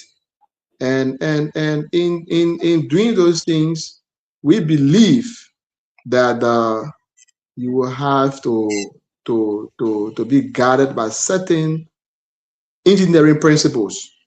Certain engineering principles. Normally say the lawmaker is an engineer by himself now, and he was there supervising the project. That has to do with material to be used and professional people that were ensured that the construction work should be carried on, and when those construction work are carried on, we'll have something called durability. And by doing so, we believe that the Public Works Ministry should be contacted, and your idea should be presented to the Public Works Ministry, and the Public Works Ministry should guide you in the process. And she also have a resident engineer assigned to every county, and that resident engineer should be involved, because those are the people clocked with the authority in making sure that infrastructural concerns of a community are addressed and are addressed properly. So we believe that those procedures, those step-by-step, orderly procedures were bypassed. People decided to do things off-head, and which of course we believe they are not the rightful people. They don't have the requisite knowledge in applying all of the tools, the requisite tools that will guard the principle of durability to safeguard lives and property in the long run. So we thought it wise to remind them to make sure that those people are involved into the process, the quality of the material and the rest of it. Remember, DK is in the studio there. DRC initiated that project way back. And I remember when Rokoka won the elections, and we met. I was privileged to have working on the Rokoka office as a resource officer, right? And the issue of that bridge became a concern, and DRC did that bridge in partnership, or let's say the UNDP sponsored that bridge through DRC, and we reached out to UNDP, and they gave us the story, the background of that bridge. And they said at the time they had some money there. I think it was a 70,000 or 75,000, if I'm not making some mistake. But it was insufficient to construct the bridge the way in which they wanted it to be. And because of other issues, political issues beyond our reach, interplay at the time, and Onokoka strive with that, and they managed to secure the fund, but the funds were insufficient. They did what they could, and in the long run, we resorted to what it is today, and Okoto is trying to take advantage. And we believe that it is the same pattern that he's following. So it is from that background we decided to caution him to say, hey, indeed, you have the intent, the man is there, but we have to do it well and do it once and for all. Thank you, Honorable Jackson Suomi. You is our guest here tonight on the show. At a point in time, we declare the line open for you to call us and make your contribution here tonight on the show. I will ask my last question to you, and then we go to Siawete and DK, because we are a lot here, and a couple of people have been calling. They want to ask you a question too as well. Now, you mentioned two cardinal things in your release today. One was the materials, where it's from, and then the issue of compliance with engineer standard and legal standard too as well. But when this release was posted on our page, we've been seeing so many back and forth from your camp and also on the camp of the representative. Other people have been saying the funding aspect. Are you concerned where he's getting the money from? Is it from the district development funds? Well, is the government sponsor? Well, before I get to that aspect, the issue of material. I mean, you can see the footage. If you look at the footage carefully, you will see a plank, a spline that was sawed, cross over the beam, and then you will see a steel rod, and then people offloading sand, trying to cast, steel rod placed over sand. And I mean, I'm not an engineer, but we have been following engineering work for some time. So if you cast a concrete or a steel plate or a plank, lay over that beam, and just in case the plank gets decayed, what happens? Let's leave that. The issue of funding, as far we are concerned, the just approved for 2026. We believe that there are other resources put into place, allotment made for district development. They call legislative earmarks. And Liz is the partner working with the House of Representatives, let's say the legislature, in making sure that those projects from representatives and other people challenge, spot within our district to be put forth in the rest of it. So I believe that Honorable Cotto should be in the positions to convene a district meeting for districts to meet and build a consensus on issues of interest, developmental wide, so that he will be able to document the meeting, reach out to Liz with the specifications and with attached communications, if possible, contract details and the rest of it, cost analysis, and reach out to Liz so that Liz will be the best persons to get involved with such a bridge, in my mind. If I was in his place, the seat he occupying today, if I was in that seat, those are some of the things I'm going to be thinking on. But as we stand, from my understanding, the 2026 budget, what is in under the legislative earmark, has not been structured by the Ministry of Finance. So what he's doing there, I think those are things, resources that he got from his work as representative, representing the interests of Buyao in terms of other legislative maneuvering and the rest of it, which I don't think is necessary to go through all of the nitty-gritty tonight. Thank you. I will ask you this question, and it will be my last question. I wanted to ask for something further, but here is it though. You are one person who speaks of transparency and accountability. You are one person who stands up for transparency and accountability. And the law says if you are occupying office, public position, you should declare your asset. Have your lawmaker declare his asset for you to know his assets and liabilities and know where he's getting the money from to undertake these development projects? He hasn't done that. I think I have had the courage. Since he took office, I'm the only person with that guts to remind him. You remember a few months back, I had a press conference.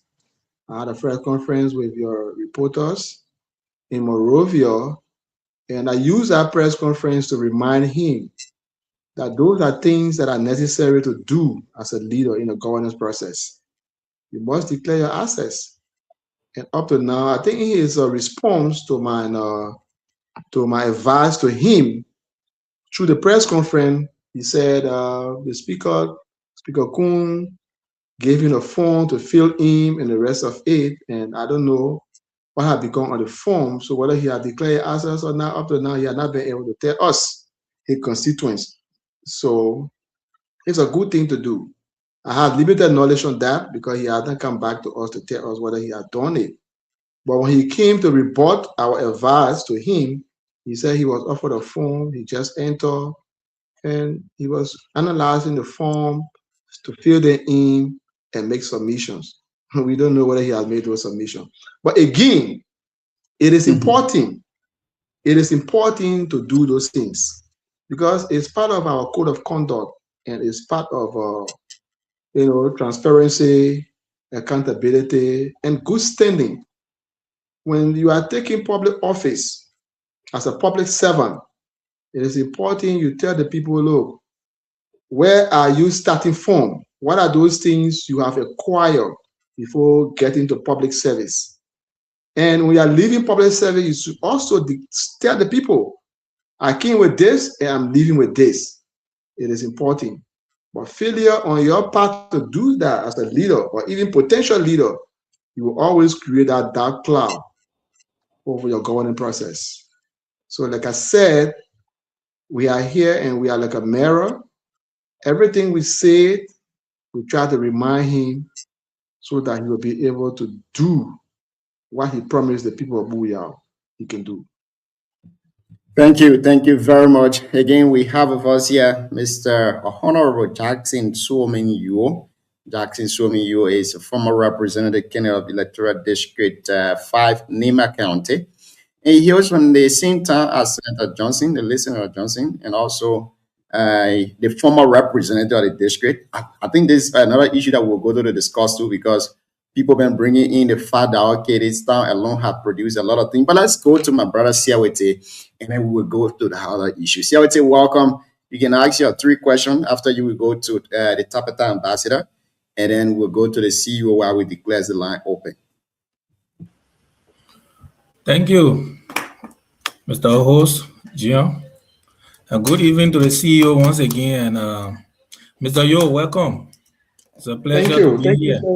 Thank you. It's a pleasure to meet you here tonight. The last time we talked, it was during the campaign time. Oh, yeah. Yeah, so, I mean, it's good to be back home. This is your own platform, so feel at home. God, like the host said, I'll be asking questions. So I wanted to know, I saw your press release, I read through the press release, and I'm very concerned, about some of these, piece you wrote. But my first question is that sometimes when you are making criticism, because the point you raise is about public work involvement.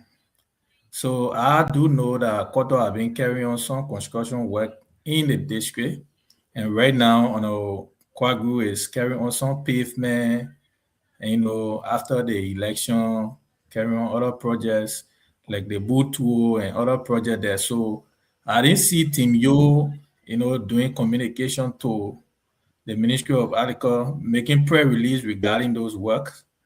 While it's true, it's also a very genuine concern. But my question to you is, how do you reconcile previous projects to that of the project Yo is doing? And have you written the Ministry of Public Works to, carry on this investigation, or is just by, a social media, virtual discussion, like you said?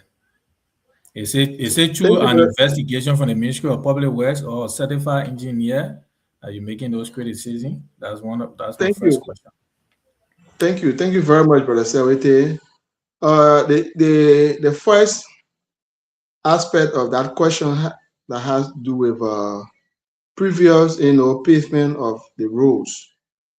I think if you're listening to me from my first press conference with the BKS guy, I flagged the issues of the pavement of the road, and I pointed at some issues, and I said, look, I don't want us to be ungrateful as people of Buyao. Electoral interventions, and after electoral interventions, the rehabilitations of those roads and the rest of it. I mean, Boris Bale came in with electoral intervention strategy by bringing Caterpillar, paved the very road, the very roads that the representatives are putting machine on today. It was Boris that opened that road. I said that very clearly. And Boris opened that road without inviting a resident engineer, in my opinion. Okay, it was an election strategy to mobilize the people and then see him to be the one that had the district at heart. He did that. And after he did that, it was we went into the rainy season, election was in the rainy season, and we left the rainy season, we got into the dry season. The period between the rainy season to the dry season, the road, went back to its pre-intervention stage, as if to say nothing was done. Okay? and it became challenged. And from that point, Mr. Koto Kwaglu decided to come to rehabilitate. And the very method that Barry Badia used is the same method. Okay? If you applied with your vehicle on that highway, you understand that terrain, okay? The soil, texture and the rest of it, and the complexity of that road network, you will get to know that what we need now as people, if you read about development study, is not always rehabilitation intervention. That road will need to be paved and paved from the guardians of a sound engineer. It's not just to take the deck, clear the deck, and put it on the side for the machines to move. No. You got to make sure the erosions, you got to make sure that you grade the road correctly. You got to make sure where covers are supposed to be placed, those covers are placed correctly. And you got to open the road. Even when you're clearing the soil, the deck, you got to do it in such a way to slope the road so that when we get into the rainy season, the water will not be able to set, will create more problem. Okay? But again, we continue to follow those same emergency, method, intervention, and we believe it's costly and will carry nowhere. And I challenge you, Sewete, that road that is being publicized all over the place, that Mr. Kwaglu is developing a road, I give you 6 months, go back to that place. You will see as if to say nothing has happened there. We're doing those things through our own layman imaginations with our proper guardian from the rightful authority. We'll continue to repeat the same mistakes over and again. And in my mind, it's like a waste of resources. And I take you back, months back, when Mr. Musa Hassan Belete of the CMC thought it wise to intervene with the George River Bridge in Bon County. The Ministry of Public Works put into a halt and say, hey, you have to reach out to us. We have to give you the permit. We have to assign engineer. We must come and assess the place and provide the necessary guardians.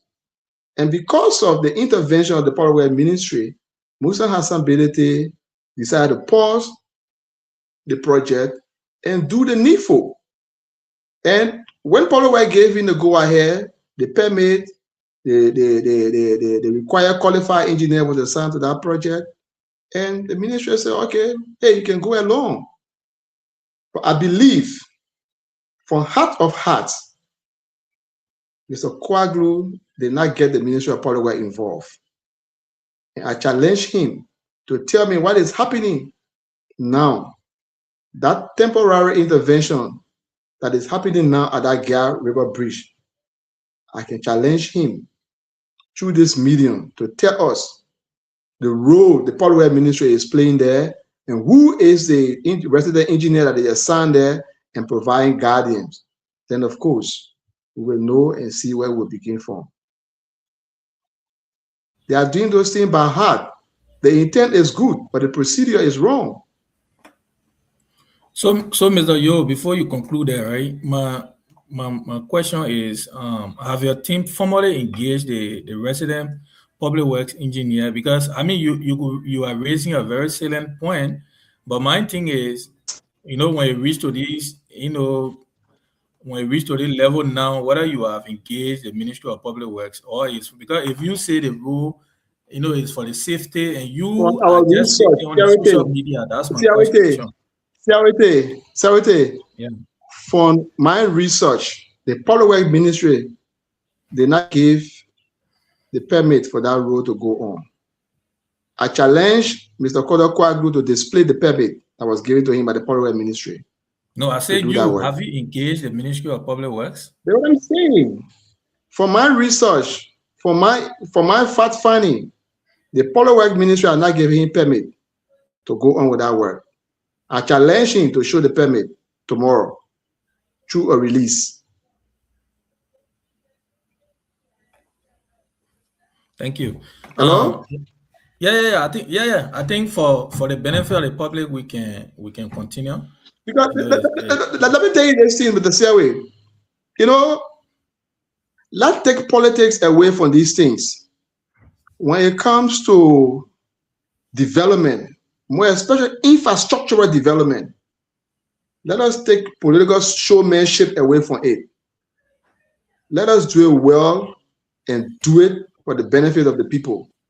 It shouldn't be emergency intervention. River Gaya is as compared to Toa, is as compared to Zlan, is as compared to any other river that you think of. I live in that community. We are entering into a rainy season. When that water gets flooded, overflooded, it even passed over that bridge. The hills heading towards the Biale way there and the Bule way there. All that place you see, all the tributary of that area you see, they're all water.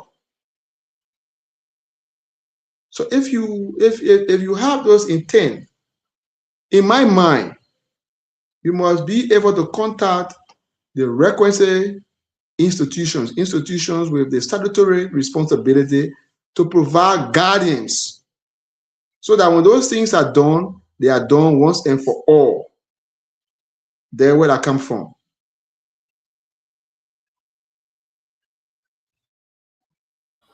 Thank you, Mr. Yo. My next question, still regarding that project. I know you are one of the stakeholders in the district, and you did. You gotta be a little bit audible, brother. The network is that, you know. Oh, maybe it's dragging. No, I was coming to my next question about why are some alternative design, you are proposed to the lawmaker, because sometimes most of these projects, the reason I'm asking is that those are lawmakers initiated. For example, we look at honorability. I'm not getting the question clearly, brother. I'm not getting your question clearly. Maybe the line network is bad. I'm not getting you can hear me, Jackson? Can you hear me? Hello? Yeah, Jackson, can you hear me? I think you need to drop and rejoin No, us. the network is getting terrible. I think you can go off and come back and rejoin. Okay, go ahead. You getting me now? Yeah, I'm getting you. Okay. Oh, okay. For Princess Ginger. You getting me? Well, hello? Yeah, I don't know. We hearing you, Senator. Go ahead. No, yeah, I think you go. Oh, yeah. Well, you listening to Jackson tonight. I know a lot of people want to call, and we'll declare line open very shortly. But again, we are here. We will stay here for our post analysis and all of that. I know my brother Tabata Ambassador have a lot to say here tonight, so let's wait for his time. Welcome back, Chief. Yeah, thank you. Okay, thank you. Okay. No, I was just asking you, I know probably from the conversation, probably you got project management background, but I wanted to know from you, what some alternative plan or design, that you have presented to the lawmaker. That's one. Two, as a good son of the district, former representative Kennedy, had there been any contribution from your team? Because that's some of the concern that I saw regarding materials. So if, a lawmaker, regardless, like you said, regardless of politics, if these work are going on and you are raising the issue of materials, what are being your contribution to your brother, for that implementation of the project, or alternative design to say, based on these things, Koto, the steel rod is maybe 1/2 inch, but we can raise it up to 1.5. So yes, my contribution, we can raise it to this point. So what are being your contribution to that project? Yeah. I mean, I have a plan. I have a plan. Alternative recommendation too. Yeah. I have a plan to contribute towards that project, like we have been doing. Okay. But I think the first most important thing we want to see is that the referral procedure should be put into place.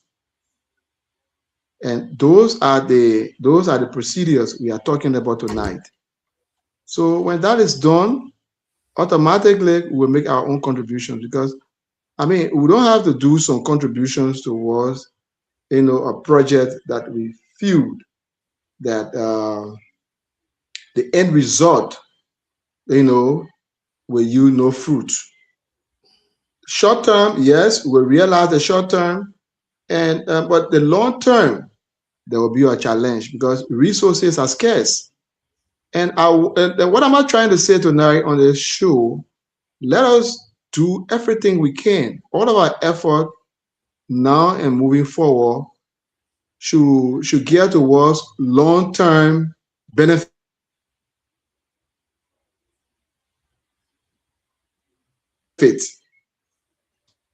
There have been a lot of interventions in our district for short term, and we'll continue to do it over yet and again. So our effort should gear towards a lasting solution when we're trying to solve a problem, more especially infrastructural problem. Senator, you're in the United States of America. You know why it takes to construct a bridge.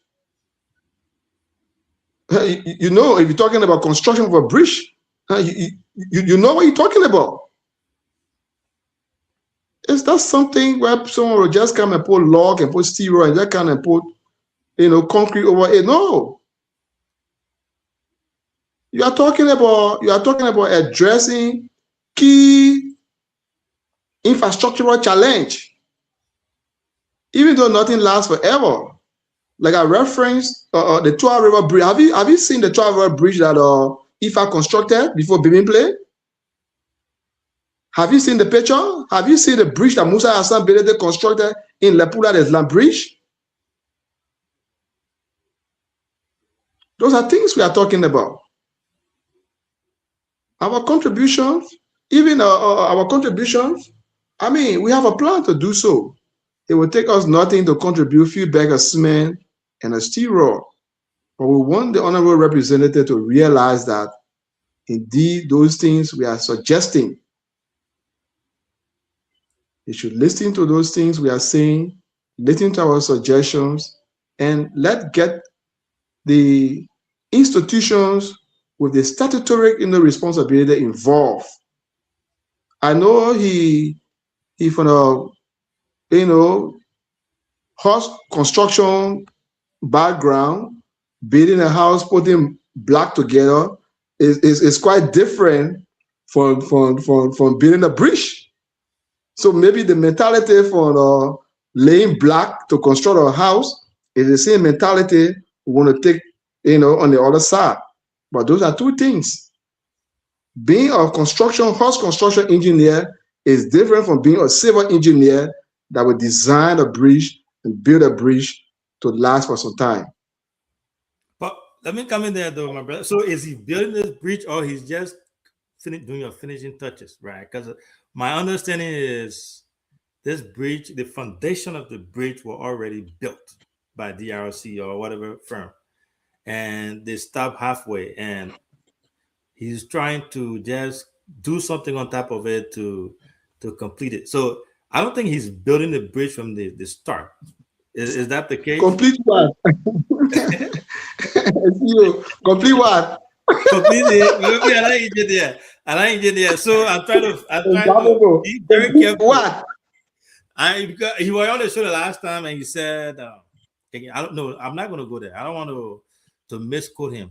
But my understanding those are just short-term intervention. Mm-hmm. Those are just temporary intervention to complete what? And let me tell you something, CEO. You are in a developed society. You look at like I said, I don't want to repeat myself over and again.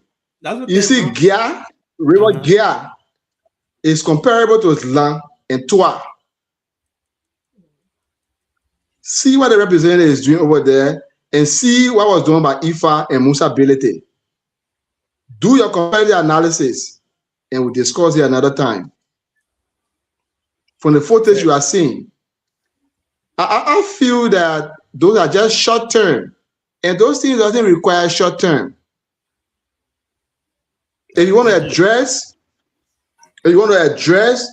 a particular problem or challenge, do it once and for all. You can't saw the plank and put a plank over something I'm seeing there like a beam and put a steel rod or a plank, and then you want to cast it and say you are constructing a bridge. My gosh, is that how they construct bridge in the Western society? No. The how you can do your bridge in Booyah. See how they go ahead. Okay now? No, you go. Yeah, go ahead. Yeah, okay. You have your last question, Chief. Go ahead. Thank you very much. Thank you, Mr. Yo. You know, it's good to have this conversation. Is no way, you know, for me, it just the usually, like you said, it's not just unique to the project on our Kwaglu is doing that being a HO thing. I think first thing is a critical position you are giving, but you know, right now we will say as a joke with all of these analysis you are giving is good, but when is government going to our people? That's the harsh reality. And when and how that will be done. Like the project you just named of honorability, I don't think that met the consensus of the Public Works Ministry as tend to be corrected. But my last, question to you before we go to my brother is that on the overall, besides the gap bridge, since Honorable took over, how do you, can you acknowledge some of those projects, that you're doing besides the gap project? Can you acknowledge any successful project, maybe like the cover, the roads, those work he's doing? Can you acknowledge some of the project he's doing? Or like I said, or you don't meet any standard at all his project. Like I said, I think the lawmaker, Mr. Kwaglu, his major challenge has been procedural. He had a good intent. He has some good intent. It's like the desire is there to do something, but the methodology that you apply or deploy in going about achieving those things are things that he's lacking. And because he lacks those things, he reduced it to a political showmanship, temporary thing. And I tell you, temporary thing has failed Booyah. It has kept the district backward. I saw it, I've experienced it. And if we want tangible things to be done, a real development, a concrete one, to bring Booyah up to date as compared to other communities we have seen, we have to go beyond political showmanship and do it correctly. Follow the rightful procedures. Let me tell you something seriously. What will it take on Honorable Kwaglu to use his legislative authority, engage with the people of Booyah? The people of Booyah say, okay, yes, the gap bridge is a priority for us. Document it and find an engineer, do the assessment of it, document it, submit it to the list through the leadership of the house, and let's went and get a contractor. The contractor come and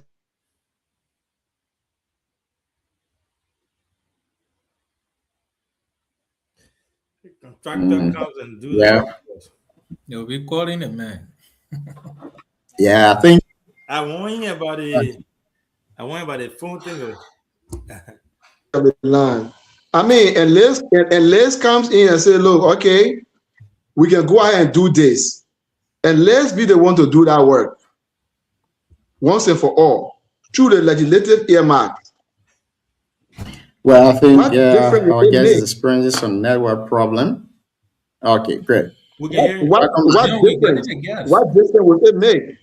I mean, there are a lot of there are a lot of people. Some of his colleagues, the guys from district number 9, number 8 in Morovia, he just came up with some project. Other people are coming with bridge project, DJ Blue, and the rest of it. Why do we want to do things in haste always when it comes to these key infrastructural program? Why? I think it would have, for me, if I had been in a seat where he's sitting, I would have done that. I would have done that. Let's hire an engineering firm, and whatsoever the cost would be, whatsoever in that legislative earmarks allotted for Buyao, I can make my own contributions to add it up and make sure that engineering firm come and do that bridge once and for all for the people of Buyao. I will still take the glory. I believe so. Thank you. Heart of hearts. Thank you. Thank you very much. Again, we are hosting Honor Jackson Suomi. You are here tonight on the show. And of course, we are discussing District 5 politics. We'll go to my brother, Tapeta Ambassador. He will ask 2 questions. And after that, we declare the line open. And then we go for a second round of questioning, if possible. And we are going to start with the CEO. The Ambassador, welcome, my man. Why are you limiting my question to 2? Well, I think I have my 3 questions, you know. Okay, let's give you a 3 questions. Yeah. Thank you. Let me say good evening to our guest, Mr. Joe. This is my second time interacting with you on the show. I hear from Tapeta. Well, I'm creative for every government leaders in this country. So if I see someone who try to critique a representative, I think is on the rightful path. I would say thank you for that, because if we don't do that, those guys will be sleeping. So we have to keep their feet on fire. So I will ask a question not just about the bridge, but about the representation of the lawmaker on the national level. My first question has to do with recently there are issues that happen at the Capitol building, and your representative played a major role. He was one of the signatory to that pricing removal on the Yeke Koruba. And you contested in that district. If you was going to win that election, the issue of Yeke appears on the floor. As an experienced politician, somebody who understands the in and dot in the border politics of Liberia, will you sign that resolution to remove Yeke from the House of Parliament? If yes, why? If no, why? That's my first question. Thank you. Thank you. Thank you very much. And like I always told people, and I always try to remind the our representative, Mr. Kwaglu, you know, he signed a social contract with the people of Buyao. The people of Buyao asked him to represent them at the national legislature. And the magazines that talk about representation says those who elect you, your constituents, should always be consulted before you make any critical decisions.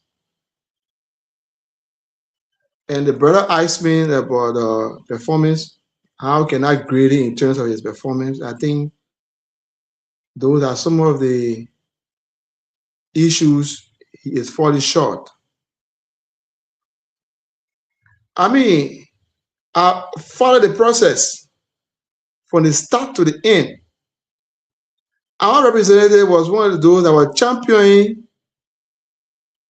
the removal of Honorable Koluba for a reason best known to himself, without due process. I saw him. He was in the meeting room, the rules, other administration committee meeting rooms. He was a part of that decisions that could not even call the man due process. It like the minds were already made up, and they were just trying to find a way out to get some justifiable reasons to do what he wanted to, or because there was some motive. Because I learned that alleged that they received $25,000, United States dollar, to do what they did. I think it is some of the money he's using to do what he's doing at the Gap Bridge there, and I feel it's wrong. It's wrong. He shouldn't be in the business to make any critical decisions at that legislature without thoroughly investigating, reaching out to his people, and because anything you do that reflects the people of Booyah. And like I said, the Maxine says your constituents should be consulted before major decisions are taken. Did he consult his constituent before signing our expulsion document? I said no. He did it in time past with all of the concession deal, the Metasi deal, the Oranto deal, the Ivanhoe deal, all the deal were signed or even consulting the constituents. And the attitude continues. I feel it's wrong. That doesn't represent the intent and spirit of representative democracy. And he should refrain from that. We are advising through our press conference a few months back, and we are using this media again to advise him for the second time.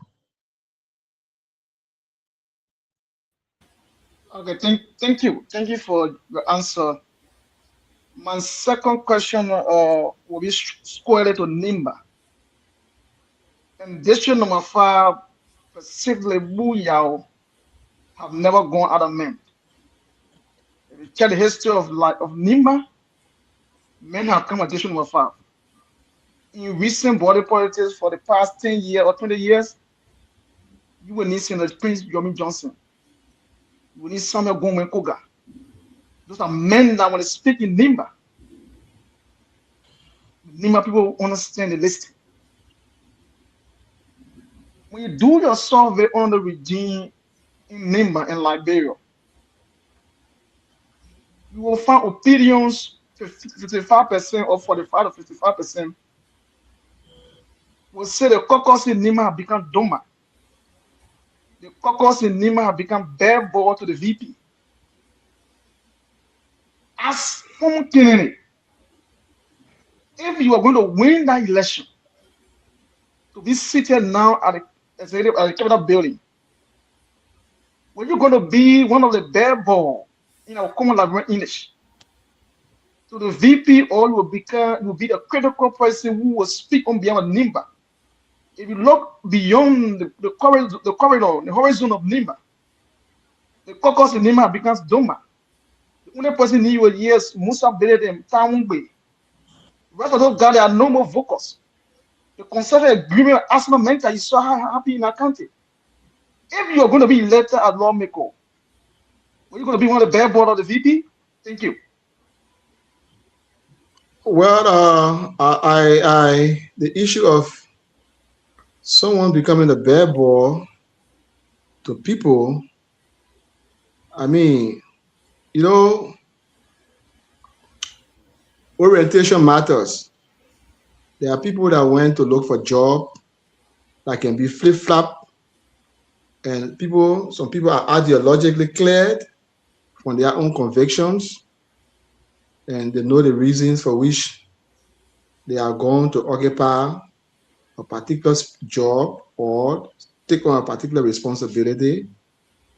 And all boils down to your own school of thought.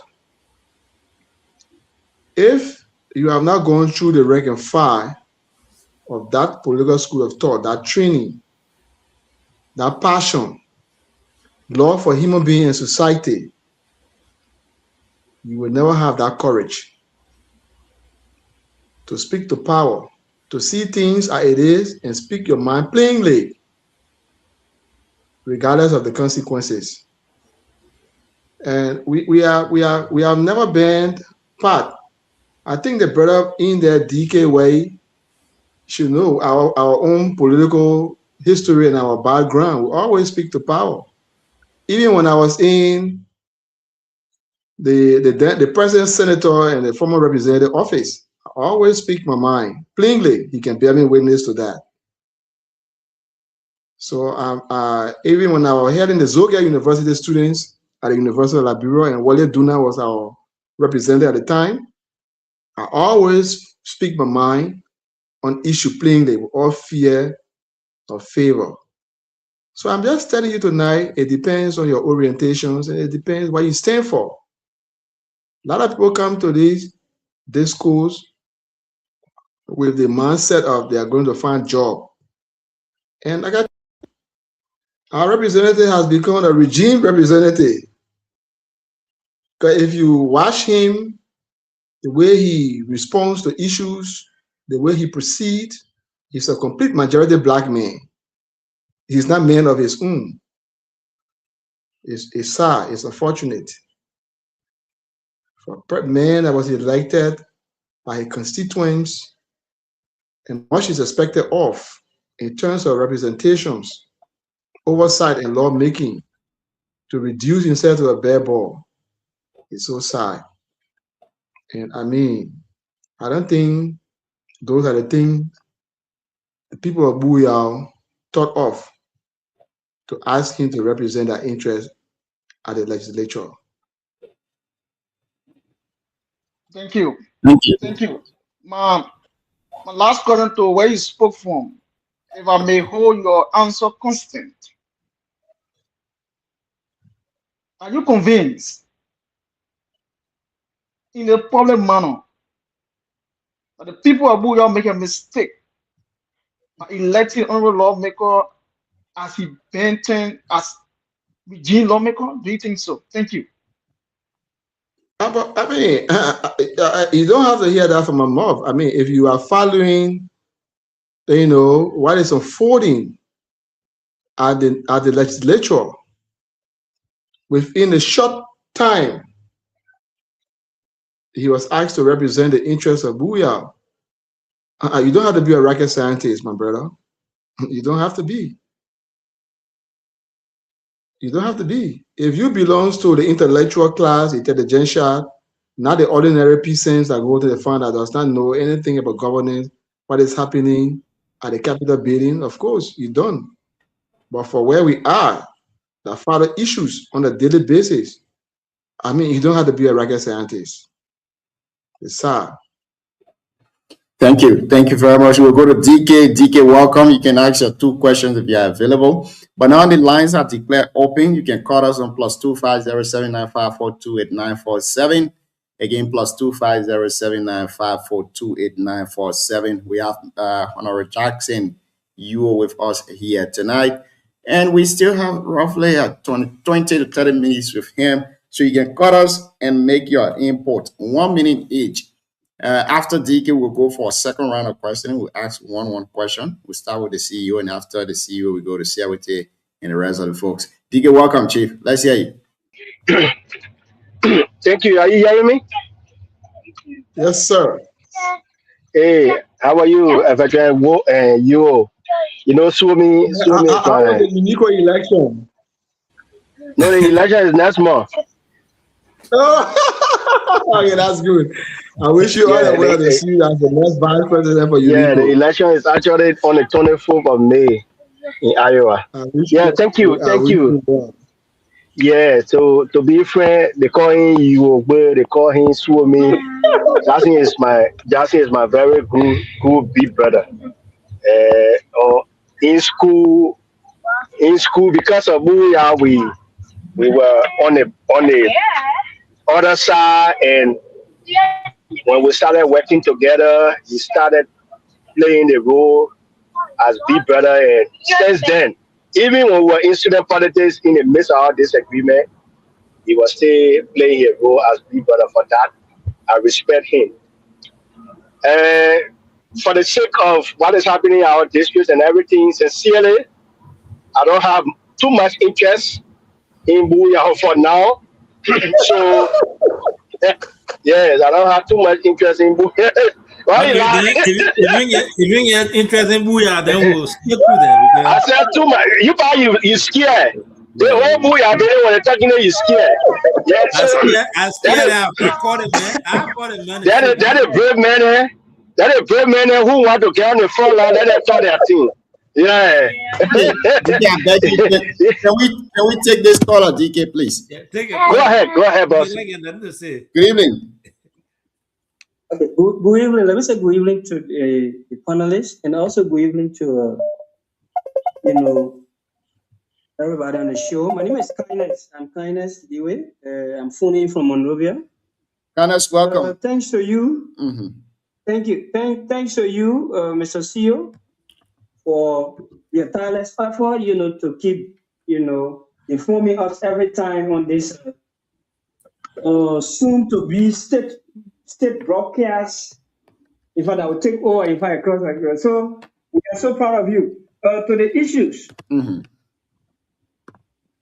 Many people believe you is after cotton, right? But in our view, we just want to erase every necessary checkpoint to even remind him of his past. Reminding Olokoto of his past does not mean that we hate him. It doesn't mean that we hate the developmental agenda of the district. No. Thank you, Kindness. I was here asking you heard about the political leader himself on the show tonight. Is to erase every necessary checkpoint to do the right thing. My brother, just take a look. The gap bridge. I mean, you begin. Tell another call, man. You begin that. Tell another call. Or stream. Thank you. That you will take thank you, Kindness. Thank you. Good evening. Good evening. What's your name and where do you join us from? Thank you. This is Amos Suta, the son of Booyah. Amos Suta, where are you calling from? I'm calling from Monrovia, Duburu. Okay, Amos, welcome. Let's hear you 1 minute. Okay, thank you. The first thing, I want to make some correction of your studio guest because before coming on the media,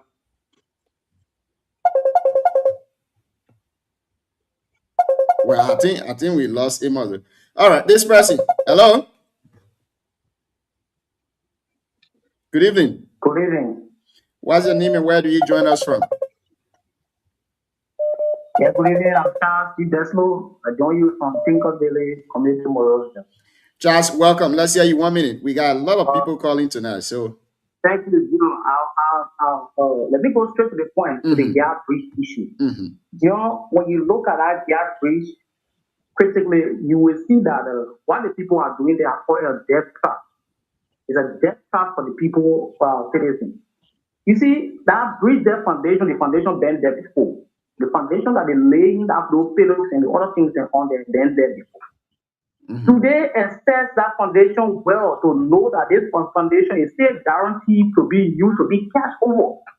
Or he just welcome to just go a political show up to show to the people that he should be making a development, it's not good. Thank you. Are you from Team UO? That bridge have Thank you, Chief. We have to go for this call. Hello? Man, Johnson got the line blowing up to now. Yeah. Good evening. Yeah, good evening. Okay, welcome back, Chief. Let's hear you 1 minute. Be very quick. Thank you. In February, the honorable lawmaker wrote the public works minister to invite a team of engineers in Buyao when they did an assessment in Buyao, including the very gap which you is discussing. After the engineer did an assessment and advised the honorable man about Yeah, they got certain information that he wants to convey to us. I don't know what is happening to his network. Okay. DK, if you are there, you can come out and ask your question now. If you are not available, maybe we can go for the second round. Again, on our Jackson Suomi, you is here tonight. DK, welcome, Chief.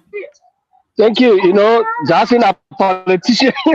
Jackson a politician. Oh, that man, that man a big politician. So when the man appearing with the press release and all he released, anybody that's supposed to come after him should come actually prepare. Like I was saying, my interest, like all of us from Booyah. So when I say my interest is that the way having them continue to have their ambition, they want to contest the sphere, and only Jackson then taking the bullet for them. No. If I want anything, I will come openly. I will not be behaving a fool. So, veteran, Suomi, I just want to appreciate you, including all the other aspiring leaders of our district. The only thing I will encourage all of you to do is to continue to preach peace. Let's talk to all our supporters in our disagreement. Let's be peaceful. We are the only place we have. And let us disagree to agree. And I keep saying, apparently, they are using you and the rest of the quote-unquote former candidates are using the current representative playbook. So the same playbook he used is what they are using. So to call somebody to check, I don't think is something that somebody will say, oh, somebody are against me. No, I think Representative Cotto himself is aware that those things are part of our political process. So they encourage everybody to do it peacefully. I appreciate every one of you in the race. Like I said, everybody are my brother, but I know you personally because you and myself came a long way to be in campuses or in Liberia. So I know Jackson very well. So I wish you all the best. But I just feel like those of you who are aspiring for the position in Booyah now have a huge challenge. The huge challenge in the sense that Cotto is quote unquote a supporter of the ruling establishment. Getting to him and going against him is a huge challenge.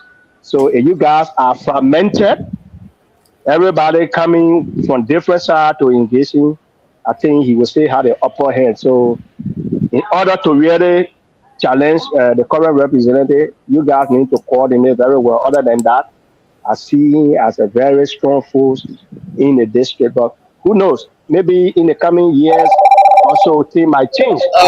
So keep fighting. You keep the great Jackson. Yeah, forget about it. You know, which race did you talking about now? Hello. Nowhere is the problem. Yeah, so let's be fast with it. Yeah, so as I was saying, the honorable man invited the engineer and then when they did an assessment.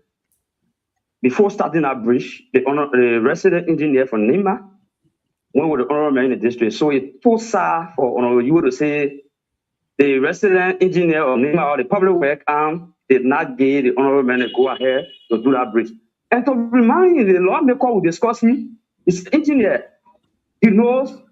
So before you go to the bridge that costs for 30 to 40 to 50 years. For him to come sit on the platform and say that the honorable man did not get permit from public work, I think it's a blatant lie. I want to take let me ask you now. Of the road you discussed. Let me ask you on a bridge issue first, G, because we want to get some clarity from you. Do you know that if public work gave you go ahead to construct a bridge or a building or to construct a road, you need to make the blueprint available on the site for people to see? Look, thank you. I just told you that a bridge was it was established by DRC, the Refugee Council, which I worked for before in that district. So And now that then the reconstruction is ongoing, he wrote the public works minister. The public works minister provided an engineer. They went to the districts in February. They did an assessment all over the districts, and that particular bridge was key on the honorable agenda, and he wanted to do that bridge. So he told them, "I want to do the bridge, but what advice?" And the engineer gave the advice, and the resident engineer of Nimba went there before they would start the work. So which company is constructing that bridge? You, I can send it to your WhatsApp. Okay, great. Please do that for me, and maybe we can go through it. Go to your next point, Chief. Okay. All right. I think we lost him. Now you listen to the callers, and you also listen to DK on audio. You can respond to those people.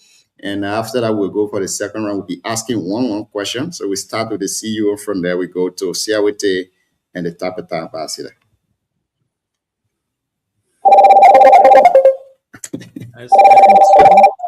So you got to wait. Let's give them a few minutes. Nice, hard to net. Good evening. Hello. What's your name and where do you join us from? I'm Emmanuel Zediris, calling from Nigeria. I want to contribute on your show tonight. Go ahead, Chief. 1 minute. Yeah, I would like to take this time to extend my thanks and appreciation to the studio guests for the discussion tonight. But what I want to tell him is that what all he has been saying over there, I just consider that to be a destructive politics. I think this is the time we the citizens of Buya are supposed to join hands together and see how best Buya can move forward. Honorable Justin Yo has been one of the, I would say, one of the destructive politicians in Buya that I ever seen. See, when you say destructive politician, wait. Let me ask you a question. When you say destructive politician, what do you mean? Because you're using a very strong adjective. Thank you. I'm coming to it.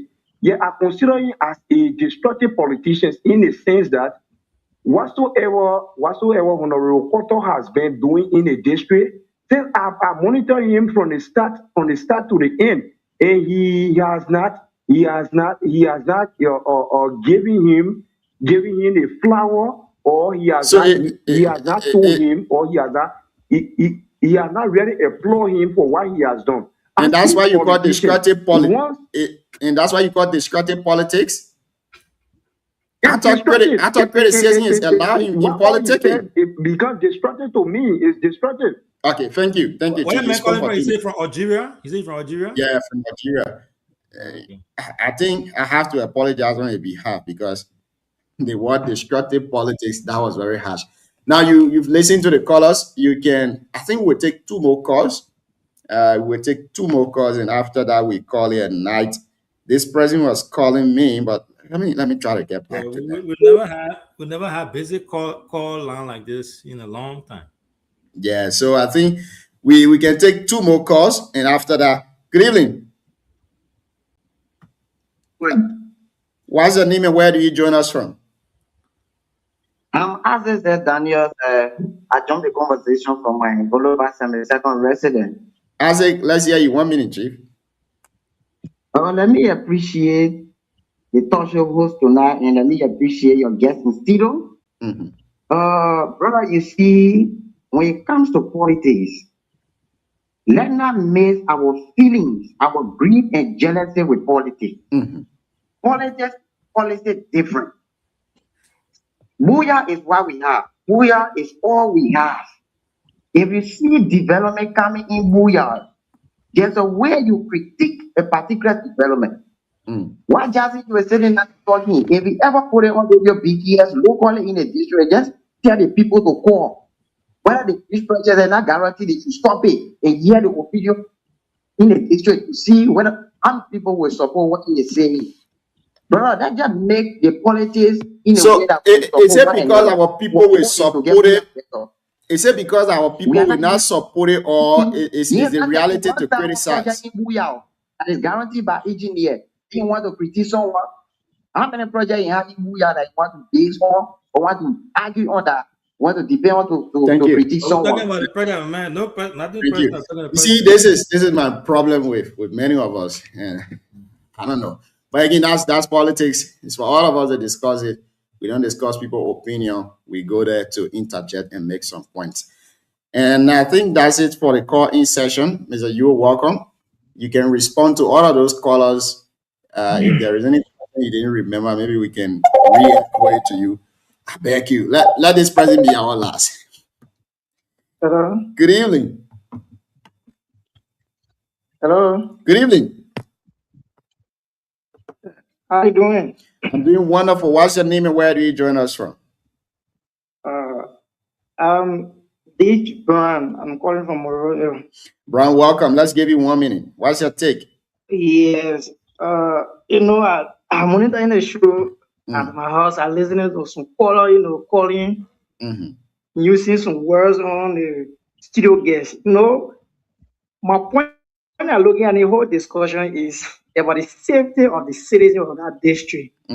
Building a bridge, it should be something that, engineer will go and verify it to tell them whether, because DRC paid that way, I used to found out DRC paid that way long time. Whether the payload on that bridge is still concrete, people have to know. But he discussing it now, it will be like he discussing politics to sport, for my understanding is not that way. We're looking at the people that are going to pass on that bridge, the safety of the human being that are going to use that road. Thank you. Thank you very much. I like the way you respected the time. Thank you so much. And that's it for the call-in section.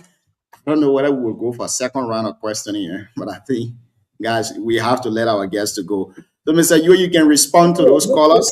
No, I'm okay. I'm okay. You have the time. I'm okay. The man, a politician, the man joined it. Okay, so anytime after they want to, you want me on your team? Anytime after they want to, you have to pay. Now on camera, so you can't question the man. I will appreciate your question. We give free publicity to the brother, so the man will entertain. Let's have. I appreciate your question. Go ahead. All the concerns and that have to do with your intervention and the rest of it, you can go ahead.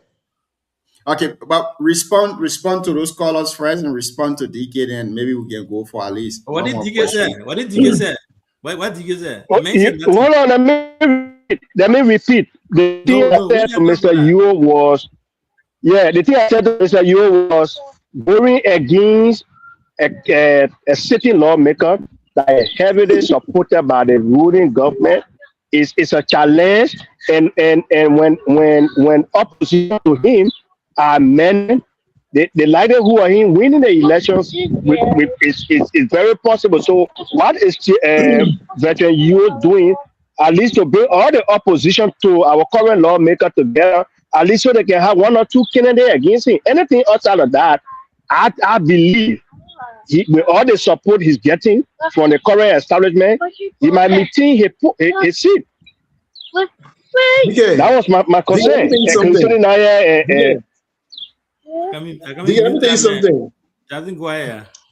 something. I appreciate your point, right? It's not a matter of being part of a ruling political party. It's not a matter of having so many oppositions. I don't want to look at it that way. You understand? Mr. Kola Kwaglu from the NDR, right? The NDR is an alliance party to the ruling unity party, right? It's fine. We are talking about development, sustainable development. Let's see it from that background. But when it comes to 2029, whether people that will be, aspiring for representative seat in 2029, or multiple candidates or whatsoever in the rest of it, and then we'll get to that point. But politically, if you look at Booyah, if you look at the political demographic of Booyah is already divided. If you see the Nikwea, you see the Nyo, you see the Yao and the Wie, the political thinking of the people in the rural community, the minds are already set.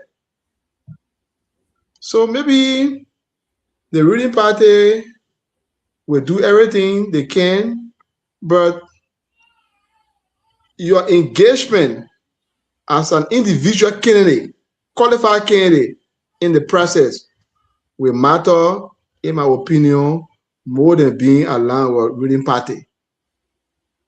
So let's leave that for now and look up to what 2028, 2029 will bring. Our concern tonight should be sustainable development. And that's the point of the discussion tonight in my mind. Is that gap bridge construction sustainable? Thank you. So this is what we want to do. No, because the requisite institutions are supposed to be guardian, are supposed to provide leadership. We cannot see them around. It is done by people of that orientation in our PJ English called by heart engineer. By heart engineer. A by heart engineer working over there. So thank you. It's terrible. Thank you very much. CEO, we will give you the opportunity to ask one question, and then we go to CIT. Just straightforward. No, we just talk about Baha engineer. You know, a few years ago, I visited Buyao with one of my colleagues from the US here, and at that time the road from what do you call it place, Blole to your hometown was not that bad. So the same bridge in question was still there, and we decided to go and then use that bridge. It was very scary, and that guy was so scared. Since that time, every time I think about that place, I think about the gap bridge. Now our people, the old man are in Bwele, or even the same Blole, or Banwe, or Goma play, they really won't really care about the details of everything that you're saying, right? In as much as I agree with you 100%, I'm with you 100% on that thing. If we are building bridges, if we are undertaking development, those developments should be strong, should be long lasting for tomorrow. And then we gotta look at the safety part of it. Again, I don't question that I'm not an engineer, but the old man I said now that old man really doesn't care if this bridge is there. She just wants something to be able to move from one point to the next point, even if it takes 6 months. Why? Because what CIT said earlier today, where is our government? Our place has been like that for years. Even when the previous leadership, we had terrible roads over there. Our roads have been so bad. So when you see somebody doing something small, even if it's something small, it looks big to those people. And real voters in Banwe or everywhere in Buyao really won't care about the details and everything that you're saying. So my question to you now, my brother, is what message? Again, I agree with you, right? I agree with you on all the facts, everything that you're saying. I'm with you 100%. I think that's how it should be done. But the old man that is in Banwe there, how do you relay this message to her? To tell her, say, oh man, when you road is fixing X, Y, Z, this and that. Because you have to be able to convey this message to not only us, we that are here, we understand, we agree with your point, we support that. But that old lady that's sitting over there doesn't get the details of what you are trying to convey.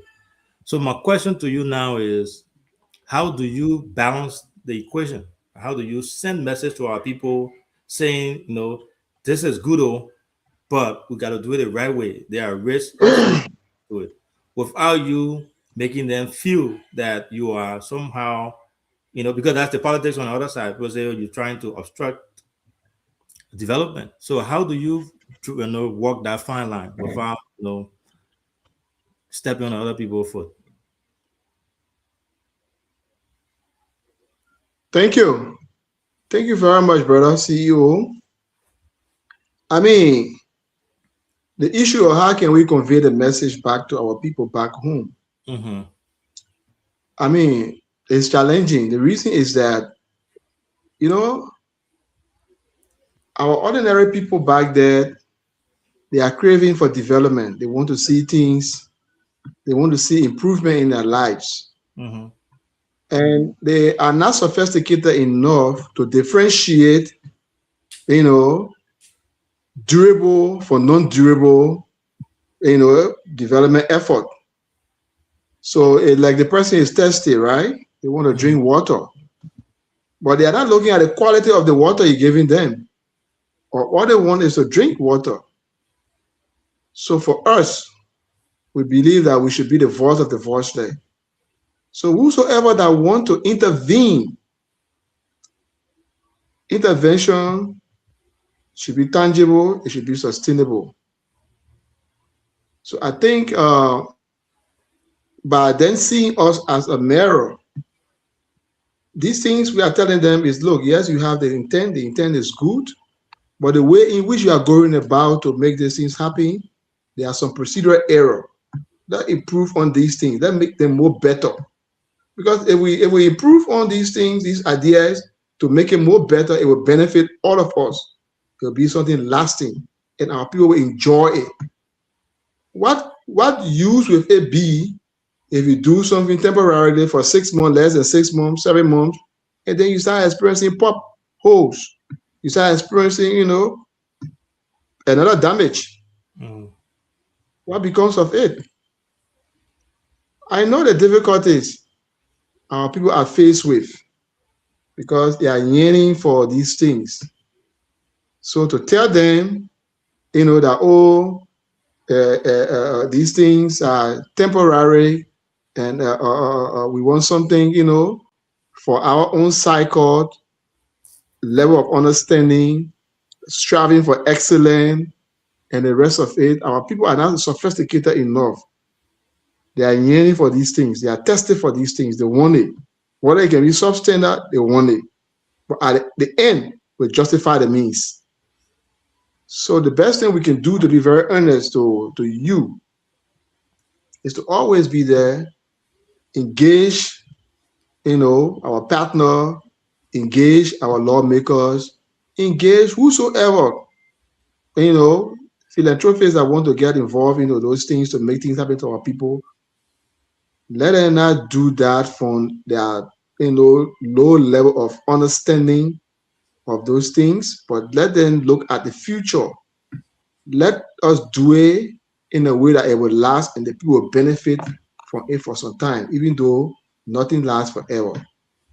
And we believe that this platform and those who are initiating those programs, you know, we stay in the better positions to remind them for us to upgrade and improve on those things for our people to benefit once and for all. Yeah, and I was going to add there, the good thing is Booyah back in the days is not Booyah today. We have Radio BKS over there where you can sit right in your house in Monrovia, call, and then convey your message. No, but that would do that. I think one of his fanatics, one of the Mr. Quago fanatics, said in that comment that they were going to make me unpopular, and it amazed me to even hear someone that I expect of Mr. Edwin Corden. Corden said they will make sure that they make me unpopular because of my staying and the rest of it. They will engage the local radio stations in Nimba and Booyah, which of course we are prepared. We are prepared to give our positions. We are prepared to explain ourselves, and we are prepared at all times to respond to them constructively. Yeah. Let me give a disclaimer. As we are doing to them. Let me give a disclaimer. Let me give a good disclaimer. As the CEO, you know, of this platform and also the owner of BKS Radio in Butuo, we don't support that. We strive to be a very independent media, and everyone that contested in District 5 will vouch and say this. We allow everyone, regardless of your political affiliation, you know, pro-government, anti-government, wherever you find yourself, as long as you are from Booyah, that radio station is available to everyone. So the notion that there will be, you know, the radio station, maybe different radio station, but not the no. But I've been having some reservation of recent. I think we can use this platform at this time, these occasions to say those things. Yeah, and I think I stand to be corrected. Mm-hmm. Some of your workers, some of your resident manager residing in Liberia, they try to use BKS to be the public relation arm of the representative office. You understand? Go ahead, yeah. And it's wrong. And it's wrong. It's wrong. I mean, we all know what journalism is about. It is our statutory responsibility, making sure cover the story, balance the story, question the people, reach out to those who people make statement against, alleged, that has to do with their own activities and involvement, and position yourself in a way that, let people see you to be the mirror through which society sees itself. But I don't have to call names tonight. You have to check out some of your workers in Liberia have attached this station to be a public relation arm to the representative office. Yeah, I want you to investigate that. Yeah, thanks for bringing that to my attention. That is not the intent of BKS radio or TV. That is not. Yeah, that's not why we've invested thousands and thousands of dollars, a lot of hours, a lot of work to build the brand. That's not what we stand for. But things like that happen. But I would definitely do your research and do the investigations. I will investigate, and then we will take that. But yeah, I'm glad you brought that to my attention. Not only you, but we urge. I was thinking once upon a time that it's like these people are paying more money to BKS for public relation purposes, or they have become public relation consultant to this office. No, never. No. BKS is not. BKS will not. BKS is a private. It shouldn't be the case. Yeah, it will never happen.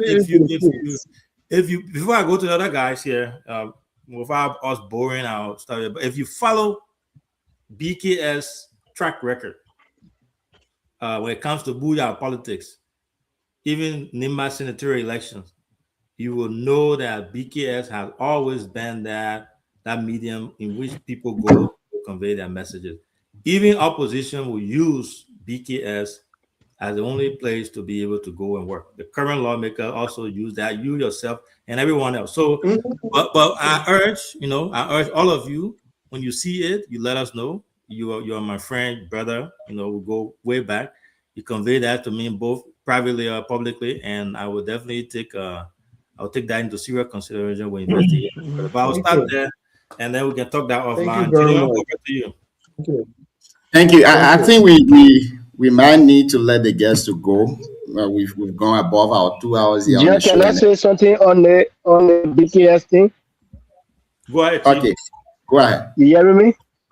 Yes, sir. Yes. So, show me the BKS thing is if we bring you here, one of the things we have done successfully is even the representative office, the opposition to him, everybody, we are asked representative from there to become a panelist here, so that we always balance our stories, what we say here. But more us here are panelists. See, that capital ambassador in my, you come here, even in our chat room, we're accused of all of us here, you start calling us UP people. And when we take another shot, the next day people will say, oh yes, there are panelists here. One of our senior brother here, who is panelist here, will always accuse of, oh, you guys are in the VP of pocket. Then when we go after the government, the next day is he will be happy to come. So we fight every day to balance it. Sometimes when we're hating you, Jason, you would think that we are against you. No. So we fight to balance it always as possible. But thank you for bringing that to our knowledge. I know during the elections, similar thing that they came when we had reporter covering the by-elections, and we had to fight to get people around to free the people. So those information is good for us to prepare ahead of time so that allegations are not coming. So thank you for that. You see our host here. sometimes when the host ready to go after all of us here, we can even be afraid we will disarm and let him take control of the show. So that's the beauty of the BKS show. So we have CDC people here, we have all the political party. When we bring in opposition for Booyah now, we will fight to balance it so that at least when you come in, you come with Samson, you come with Boris Bali, you come with that just hear from both sides. Yeah, Exactly. so but then it's difficult. It's difficult. When Jackson is coming, we reach out to another person, they might say, oh no, invite me, they don't come alone. So then we have to respect our guests and everything. So those information are necessary for us at least to do internal review on what to do to make the institution better. So thank you. Thank you. Thank you so much. We've been here with you for a very long time, and I think we've touched almost all of the issues. We're still here to do our post analysis. We appreciate you for being on the show tonight. It's always great to have you on the show here to discuss issues related to Booyah. In 2 minutes, give us your parting comment, Chief. Thank you. I just want to say again a big thank you to the BKS family, the online television program, and the home-based radio program. We just want to say a big thank you for your contribution, for what you are doing. You're showing that you cover what is happening, follow up the newsmaker, and ensuring that our people are informed, about what is unfolding around them. We just want to say a big thank you. And like I said in my opening statement, we are like a mirror to Mr. Koto Koaglu.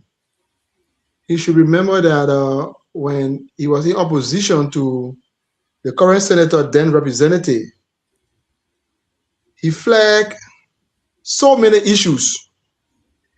Okay, in fact, the current gap bridge we're talking about, one of the issues, the Concerned Women Farming Project was issues, a lot of issues. Okay, he flagged. We cannot name all. And today, he has been asked by the people of Booyah to show his juice, what he can do.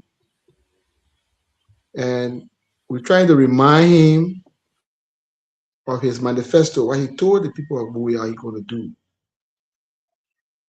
Exclusiveness, reconciliation, unity.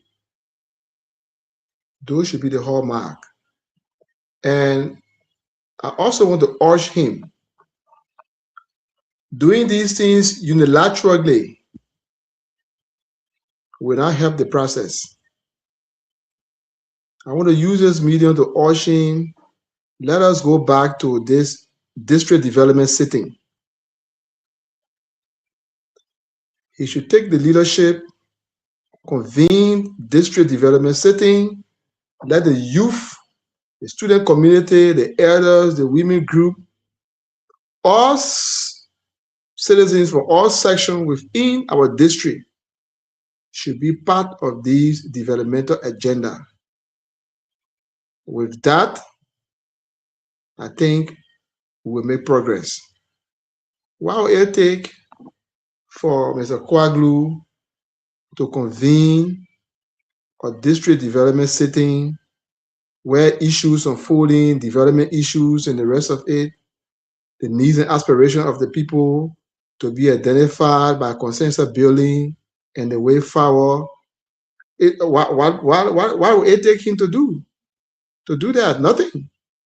So I urge him to tread on those patterns. Let him be able to reach out to his constituents and have periodic development meetings with them, briefing. Let him refrain himself from those hasty signature shenanigans that he always involved with at the house, and then coming back after you are signed and you are making major decisions with all the input of your citizens, and you come back to explain to them and the rest of it. Let us ensure that the needful things are done by getting people involved. And above all, I urge him to reach out to his critics. He should reach out to those he perceived to be his opposition in a spirit of unity. I just want to say a big thank you. They should not see us to be anti-progress. What mean well for Buyao. I mean, all of us are striving for Buyao development. In fact, the first phase of my tour, the last time in Buyao, we thought that we error some of those commitments that we made to people.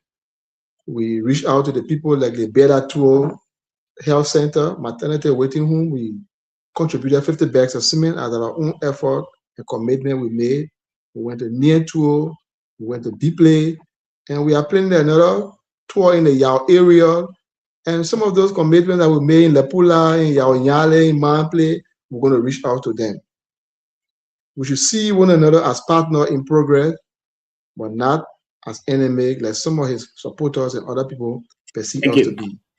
Booyah is what we have, and Booyah is what we are striving to improve and develop. I just want to say a very big thank you for giving us the opportunity tonight to put forth our case. Thank you very much. Thank you so very much for being here tonight, Chief. As always, you are welcome, brother. Anytime. Yeah. Thank you so much. We do appreciate. Okay. Well, you listen to the honorable man. For me, I have nothing to say. My people say I'm gonna keep quiet, no talking. So we'll start with the Tapeta ambassador. But here is few takeaway though. The honorable man spoke well, and all of those things he said, they are all correct. You know, should we blame Koto Quadru for not carrying how you call it, the blueprint or the BOQ of that project in the district? I would say no. It means the Ministry of Public Works is not doing her work. The matter of fact, if you see any other bridge construction, that's why you got countless engineers. If you see any other roads, bridge, building, and all of those things taking place in a county, you go there to investigate. And if it does not follow the proper channel, you stop it until it follows those channels. But the Ministry of Public Works is not doing those things. I wish the scene Anna was extended to Musa Hassan Belete in Bon County. It could go across to every other individual. My big brother said here tonight, should we wait for the government? Is government going to the people? When will the government go? That's a brilliant question. But you know what?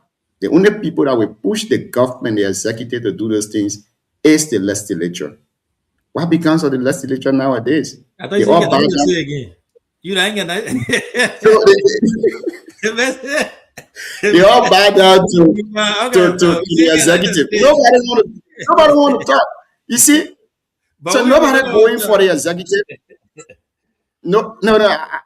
I'm speaking with the House of Representatives. I'm not going to represent the Court of Party. So I know he's doing that, right? Yeah, I guess so. You talk. I guess somebody talk. So I think they need to push the executive. The House of Representatives needs to push the executive everywhere. You know, go to Ghana today. You know, we speak on Nigeria. Nigeria is really big. Some of our cities are doing very well. Ivory Coast, Guinea. But we sit there when somebody carry one kata in the village and do one little road, we start praising it. We say, oh, when we go to the people say, yeah, you did well. Because we are making the people to believe that this thing is good for them. When we know fully well it's not good. When we know fully well it's not good. And yeah, I mean, for you, what we can say is that any trip you see our journalists go on, I mean, do not feel deterred. We are paid for those trips. If we believe that it's news sensitive, we go for it too as well. Like you saw today when you posted your article or your press release, we took it definitely, and then we also did a news out of it. We did what we can.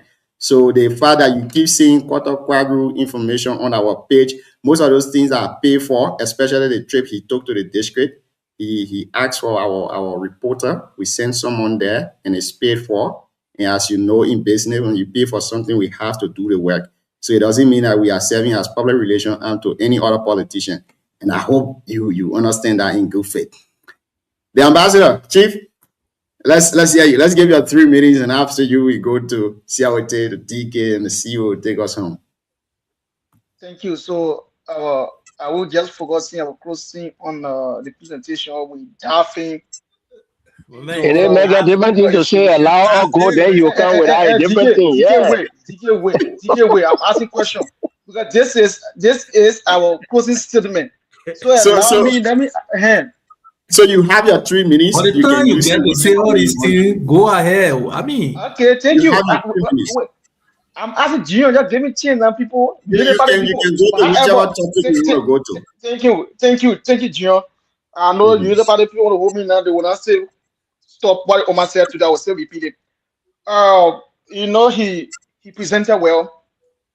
As I said, anyone who have gone through the rank and file revolutionary, when you're critiquing government on your side, because that's the only way you put a feet to fire.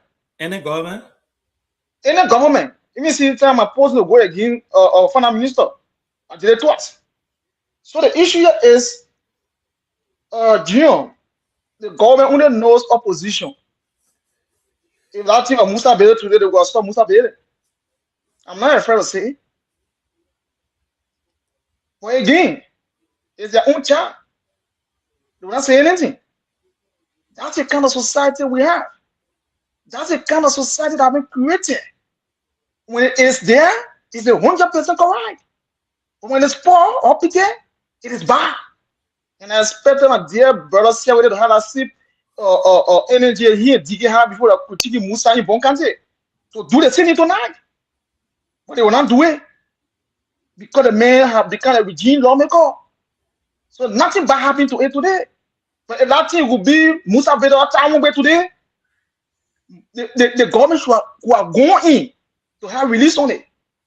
But again, that's the country we find ourselves. But again, this morning I was sleeping, I wake up, I saw Manaseri this morning. And she shared a very good point this morning. I hope my brother could say things about it. The Omar said Monrovia, the city is dirty. How many times we have said this in the show?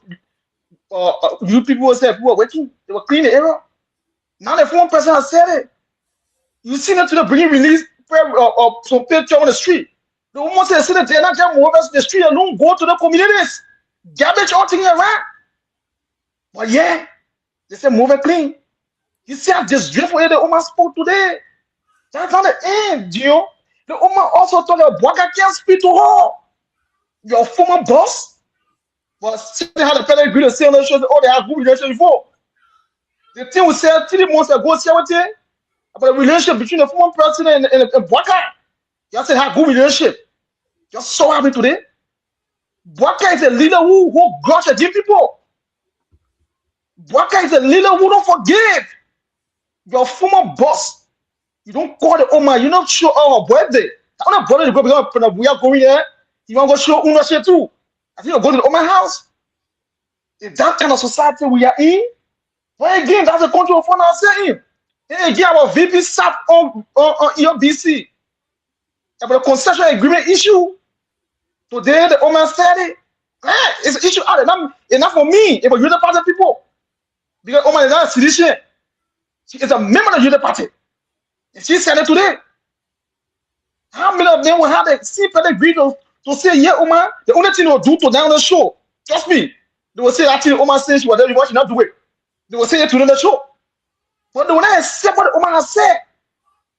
The VP sat on EOBC and compare the strain of Guinea soil, saying that Guinea soil go in Liberia go in Guinea and catch up time in Guinea. You saw Kazatewan to the release.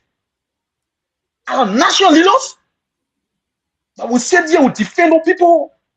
Is that kind of society created? When our national leaders will be policy maker, they are there showing thoughts of each other. But you want to say here, so everything correct. Everything are bread and butter. Today in the government, today when you talk to the government appointee, they will remove you. Minister, I'm going on the field now. Minister Labor, I will say, someone Minister Labor, they are set on the field now and Inspector General. They start not going to the field anymore. Ministers are going to the field to do their work. Where are the Inspector Generals? Yes, government. And we set these things okay in Liberia. When the minister has stone protecting their own interests, they don't allow the people to do that way. Inspector General to do that way anyway in Liberia. Yeah, 3 minutes video, bro. Okay, so again, see what? Let me just close on this because it's so frustrating on the government that they are experienced. Minister now becoming a Inspector General now the government field. And Minister never the case study. Minister never the case study. Now minister going to field now to do that work. And Inspector General do that way anymore. They have to protect him. Thank you. Thank you. Thank you. Thank you, Chris. Thank you. The last part you said, I beg the people not to take that. The minister himself can go on the field too. That's part of his job. So when you say you go on the field because you get stole, we not agree with you. I will provide the file. If you give 1 million, I'll provide a file where you went. Say all the facts in Chinese. Because the inspector or jail, when the minister want to protect our store. Yeah. Thank you. Okay. Thank you, Chief. You know, the assertion that the old man and Papa don't speak, I don't think that's what she said. She said no, she didn't say that. Yeah, she didn't say that. She said we don't talk quite often. That's different. Yes. He and I don't speak. So we gotta understand the English, that basic English now, Chris, that English 101. Yo, the old man said, Baga, don't call me. It's there. No. What the two FM is there, CEO? She said we don't talk quite often. You in America, but man, when somebody say that, what do you mean? Huh? When they say the person don't talk which quite mean often. we talk, but not every day, Chris. No, that's the Jenny asked the question 2 times. The Jenny asked the woman the money 2 times. If you repeated the question, I will share a video. Go to 2FM. Yeah, we may on an input to Chris will say, yeah, you will come back with this. Yeah, we'll hold your phone. But you know, overall, I think we had a great show, you know, and I'm in support of people, you know, criticizing their leader. As long as it's done constructively, I don't see anything wrong with that. And I applaud my brother Jackson for doing what he's doing. You know, we need that in politics. I was saying earlier today, when Honorable Kwaglu was when he was in opposition, when he was running, you know, trying to get this job, he was a thorn in Senator Koga flesh. He criticized every day, every hour. So it's not strange to him. I don't think he's taking this personally. In fact, he has his major saying that says, my critics are my strength, or something to that effect. My dresser. My critics are my dresser. So the honorable man would take this in good faith. He has no problem with that. I know that for sure. And we need more of that. As long as we keep it civil and, you know, intellectual and, you know, constructive, the lines open, we will make sure that we keep this platform open for all of them, you know, to everyone else, all the other people that contested are contesting, you know, BKS TV, BKS platform, the radio, everything for all of us. So I want to say thanks to my brother Jackson. He did really well. He spoke well. He conveyed his message. He made his point. And, you know, I really applaud him for that. So congrats to him. I think the timing couldn't be better. He hit that news. That press release today was fire on our platform. And then I reached out to him. And he never hesitated. He came and he also stood his ground. As DK said, a seasoned politician, only time you are seasoned politician and student leader there. So it never goes away from them. So I want to say thanks to all of you for coming. Thanks to all our followers. As you can see tonight, the line was hot. A lot of people were calling and wanted to be part of it. So thanks to all our callers as well. We'll be back again tomorrow. We'll be hosting Unico Queen of North Carolina, you know. Tomorrow here, Miss Christine will be our guest tomorrow. So, and then from that Saturday, we'll host Miss Yia and the Ways and Means Committee of Unico. But yeah, we'll be back again tomorrow. Sunday we'll be having the debut interview for the incoming Vice President, DK Way. Oh, so DK coming Sunday? Sunday, yeah. Yeah, okay. So we're going to Monty. I saw right there. You're not be part of the interview. You are. Welcome, Chief. Let's get you, and then we go to see how to take us home. Yeah. So yeah, thank you. Our show was fired up today with a call from across Liberia, which is good from both supporters of the guests, Jackson Suomi Yuo, and the representative supporters, which was good. To be frank, Jackson is very good. Jackson is a politician. Jackson did French and political science. And Jackson served as Buyao district student president and contested with the late Preston Enza Kakaza as his representative. The election that brought Adu Moluba as president. So yeah, so I know Jackson. We were all different divides. Jackson supported Representative Wally Sewa Duna at the time. And when Wally became representative, he felt Wally wasn't doing well for our district. He stood his ground, and we also were supporting Wally at the time. So we giving press releases. In fact, we did a complaint on Jackson that Bibara Target Wati and Joe Toa was the one who were investigating that on behalf of Zuzuko. The Zoge, Zuzuko is what? Siawete is the Zoge Student Unification Zoga Council. Student Yes, Council, yeah. Zuzuko. So Zuzuko was representing the entire Zoge Territory District, and from there we had, I think Jackson was president for Zuzuko, yes. So Zuzuko was funded by Wally, Zotown Titles, the original Diesel, and rest of the people. So Zuzuko was one of the powerful student organizations on campus. So yes, Jackson was heading that. In fact, Jackson inauguration was the one at the time. Former Associate Justice Cabinet Jana was the guest speaker in Mutuo.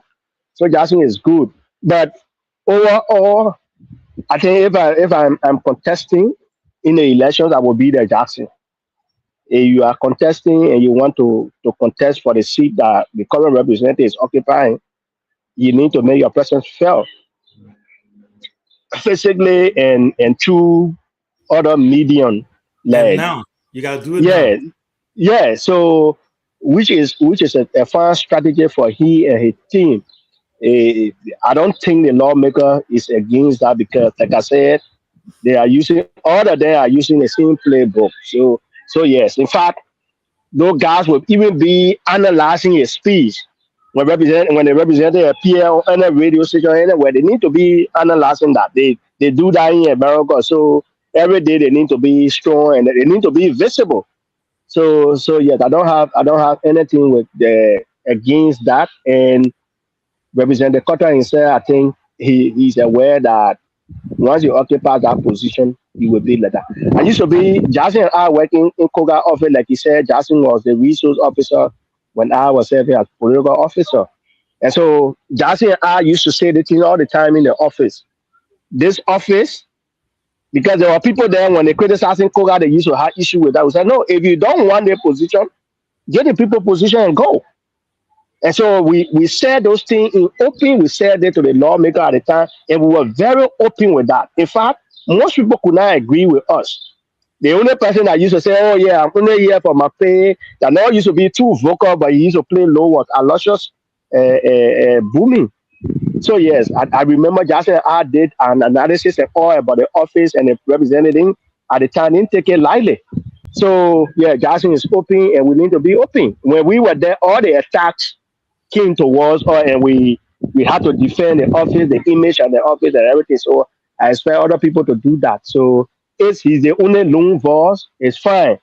Before them, Jackson contesting when Koga led, Senator Johnson led when Koga led, coming from the same Goma play, it was something tough that people could not take lightly. I didn't support that. But with the transition, anybody can prepare for that. And Jackson is the owner of Goma Play. The time Goma Play, Jackson owned that. Originally, Jackson parents, you are the one who owned Goma Play. So Jackson is a very strong man in our place. Jackson had relationship in our entire view from Tattoo, Blooming Play, everywhere. So they just need money. Like I said, the current representative have upper hand. If I were to contest, I will really, really reconsider all my options before going to that race. I feel he really get upper hand and going against him. It's a tough battle. I don't want to lie. Election is costly. I will host you on Sunday. You can give your own strategy on Sunday. I don't have strategy.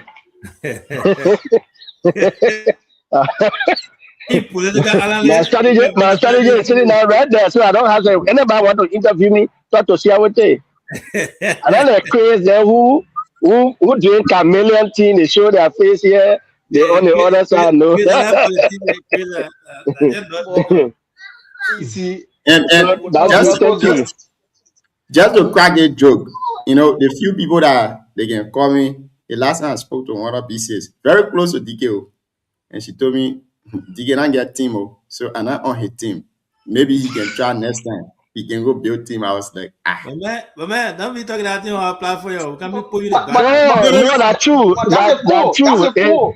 That's a cool. No, it's true. It's true. You know why? You know why? One of my strong parable I said my grandfather always said, they said you can win a battle without shooting a bullet. and now what are you doing? Yes, you can win a fight without doing Let's anything. Allow let's keep all the people to make the noise and that has strategies work. yeah, let's keep it for Sunday. But I we want to. Chris, best friend. Thank you. Man, you know, it's good to have mixed view on the conversation. You know, like DK said, I know Jackson very well.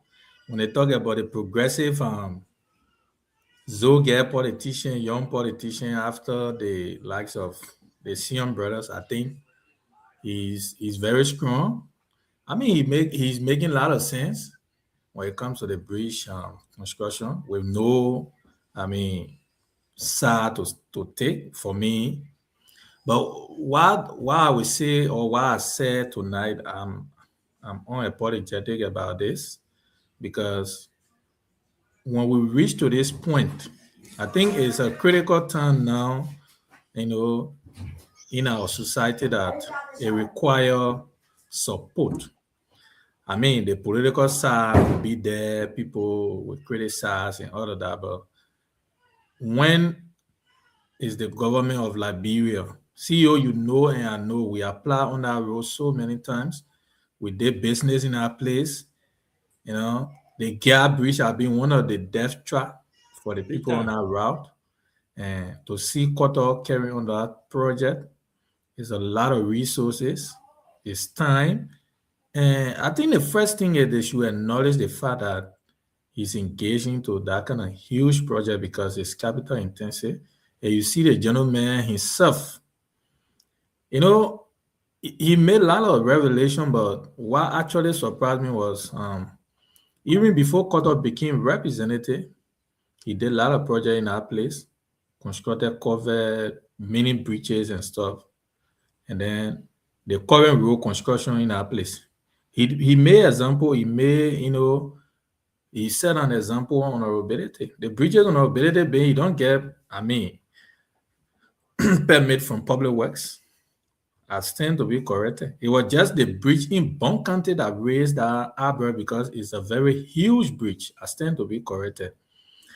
When honorability built, in fact, almost all the road he built in District 7, no one went after him, even up to now. The only bridge that raised concern was the length of that bridge was very huge. So for me, right now, government is not in a position to think about that bridge. I think what we all need to do now is to call Qatar. Oh, Qatar, if the steel is 1 inch, can we raise it up to 1.5? You know, a technical advice where I guess in your team, it should be an informed, conversation where you will give your position than just criticizing on the social media. That's why I ask him whether they have done their assessment to know, the picks for all the leakage in the project. But at the end of the day, I think this conversation is also meant to step forward, our development in the country is good.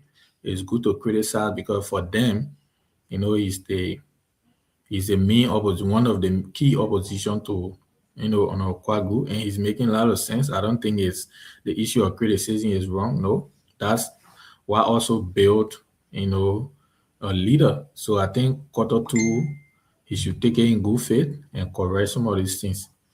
And with current work in the district, he's doing his best.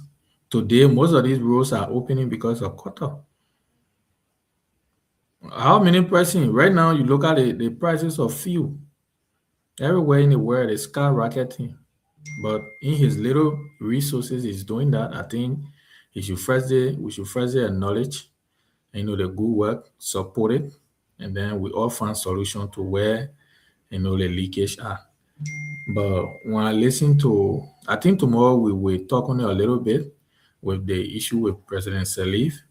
You know, what happened in Africa is not only unique to Liberia, but when I hear people shouting everywhere about, what someone say about someone who is in leadership, I think it just like Justin was saying, it's just a showmanship. I'm sorry to say, but when we sat in Liberia, President Salif ruled for 12 years. She took responsibility of her son. Over 30-some $million, one person 87, we took responsibility. 64 Bukor agreement was signed under her regime. Why was it done? What was the outcome? So sometimes we don't want to bring out this conversation because at the end of the day, they'll say, oh, that your own United Party, this, that. Of course. Yes. But the reality, no, not like I don't discuss it. It affects every one of us because the deal that was signed, one of them was the MITA deal that is even being ratified today. So all these things, when it comes to leadership, when the president even came out to say the issue of reconciliation was one of our weakness. We live in Liberia, we saw the administration of former President Salif, issue of free speech, issue of even removing people from their position. 2 speakers were removed under her regime. But today, it is wrong. It was not President Bouaka who went after Yeke. The House was the one who made a decision as lawmaker. So people are missing. When you're talking, people don't interrupt you, man. So I mean, it's just, if we keep discussing the politics of Liberia, sometimes it just, when you are not there, you see the best, but when you are there, but we will expound out a little bit tomorrow. But what I can say on Oyo, he raised some certain point tonight, but all I can encourage him as a good son, he should join Qatar. Where he see those, lapses, he should also correct it. And, on the technical arm where all of us can join to make, open the road for the people of District 5. Man, when our bridge is done, you can tell me on a road, not carry a car on our road to pass. He will pass on our road. He will drive on that bridge. You'll not say because it's not guaranteed, or he think that it's not guaranteed, you'll not drive on it. He will. So it was a good show tonight. Thank you for hosting us. We hope to be here tomorrow. Chris, I know Ministry. These things, when you are saying it, please bring the fact. Send it in the chat room so that we can make it clear. This platform is a credible platform. We don't base our argument on they say or yes say, please. Thank you very much. Thank you, thank you to all of our followers for being here tonight. It's been a wonderful show. Catch you guys tomorrow. Thank you.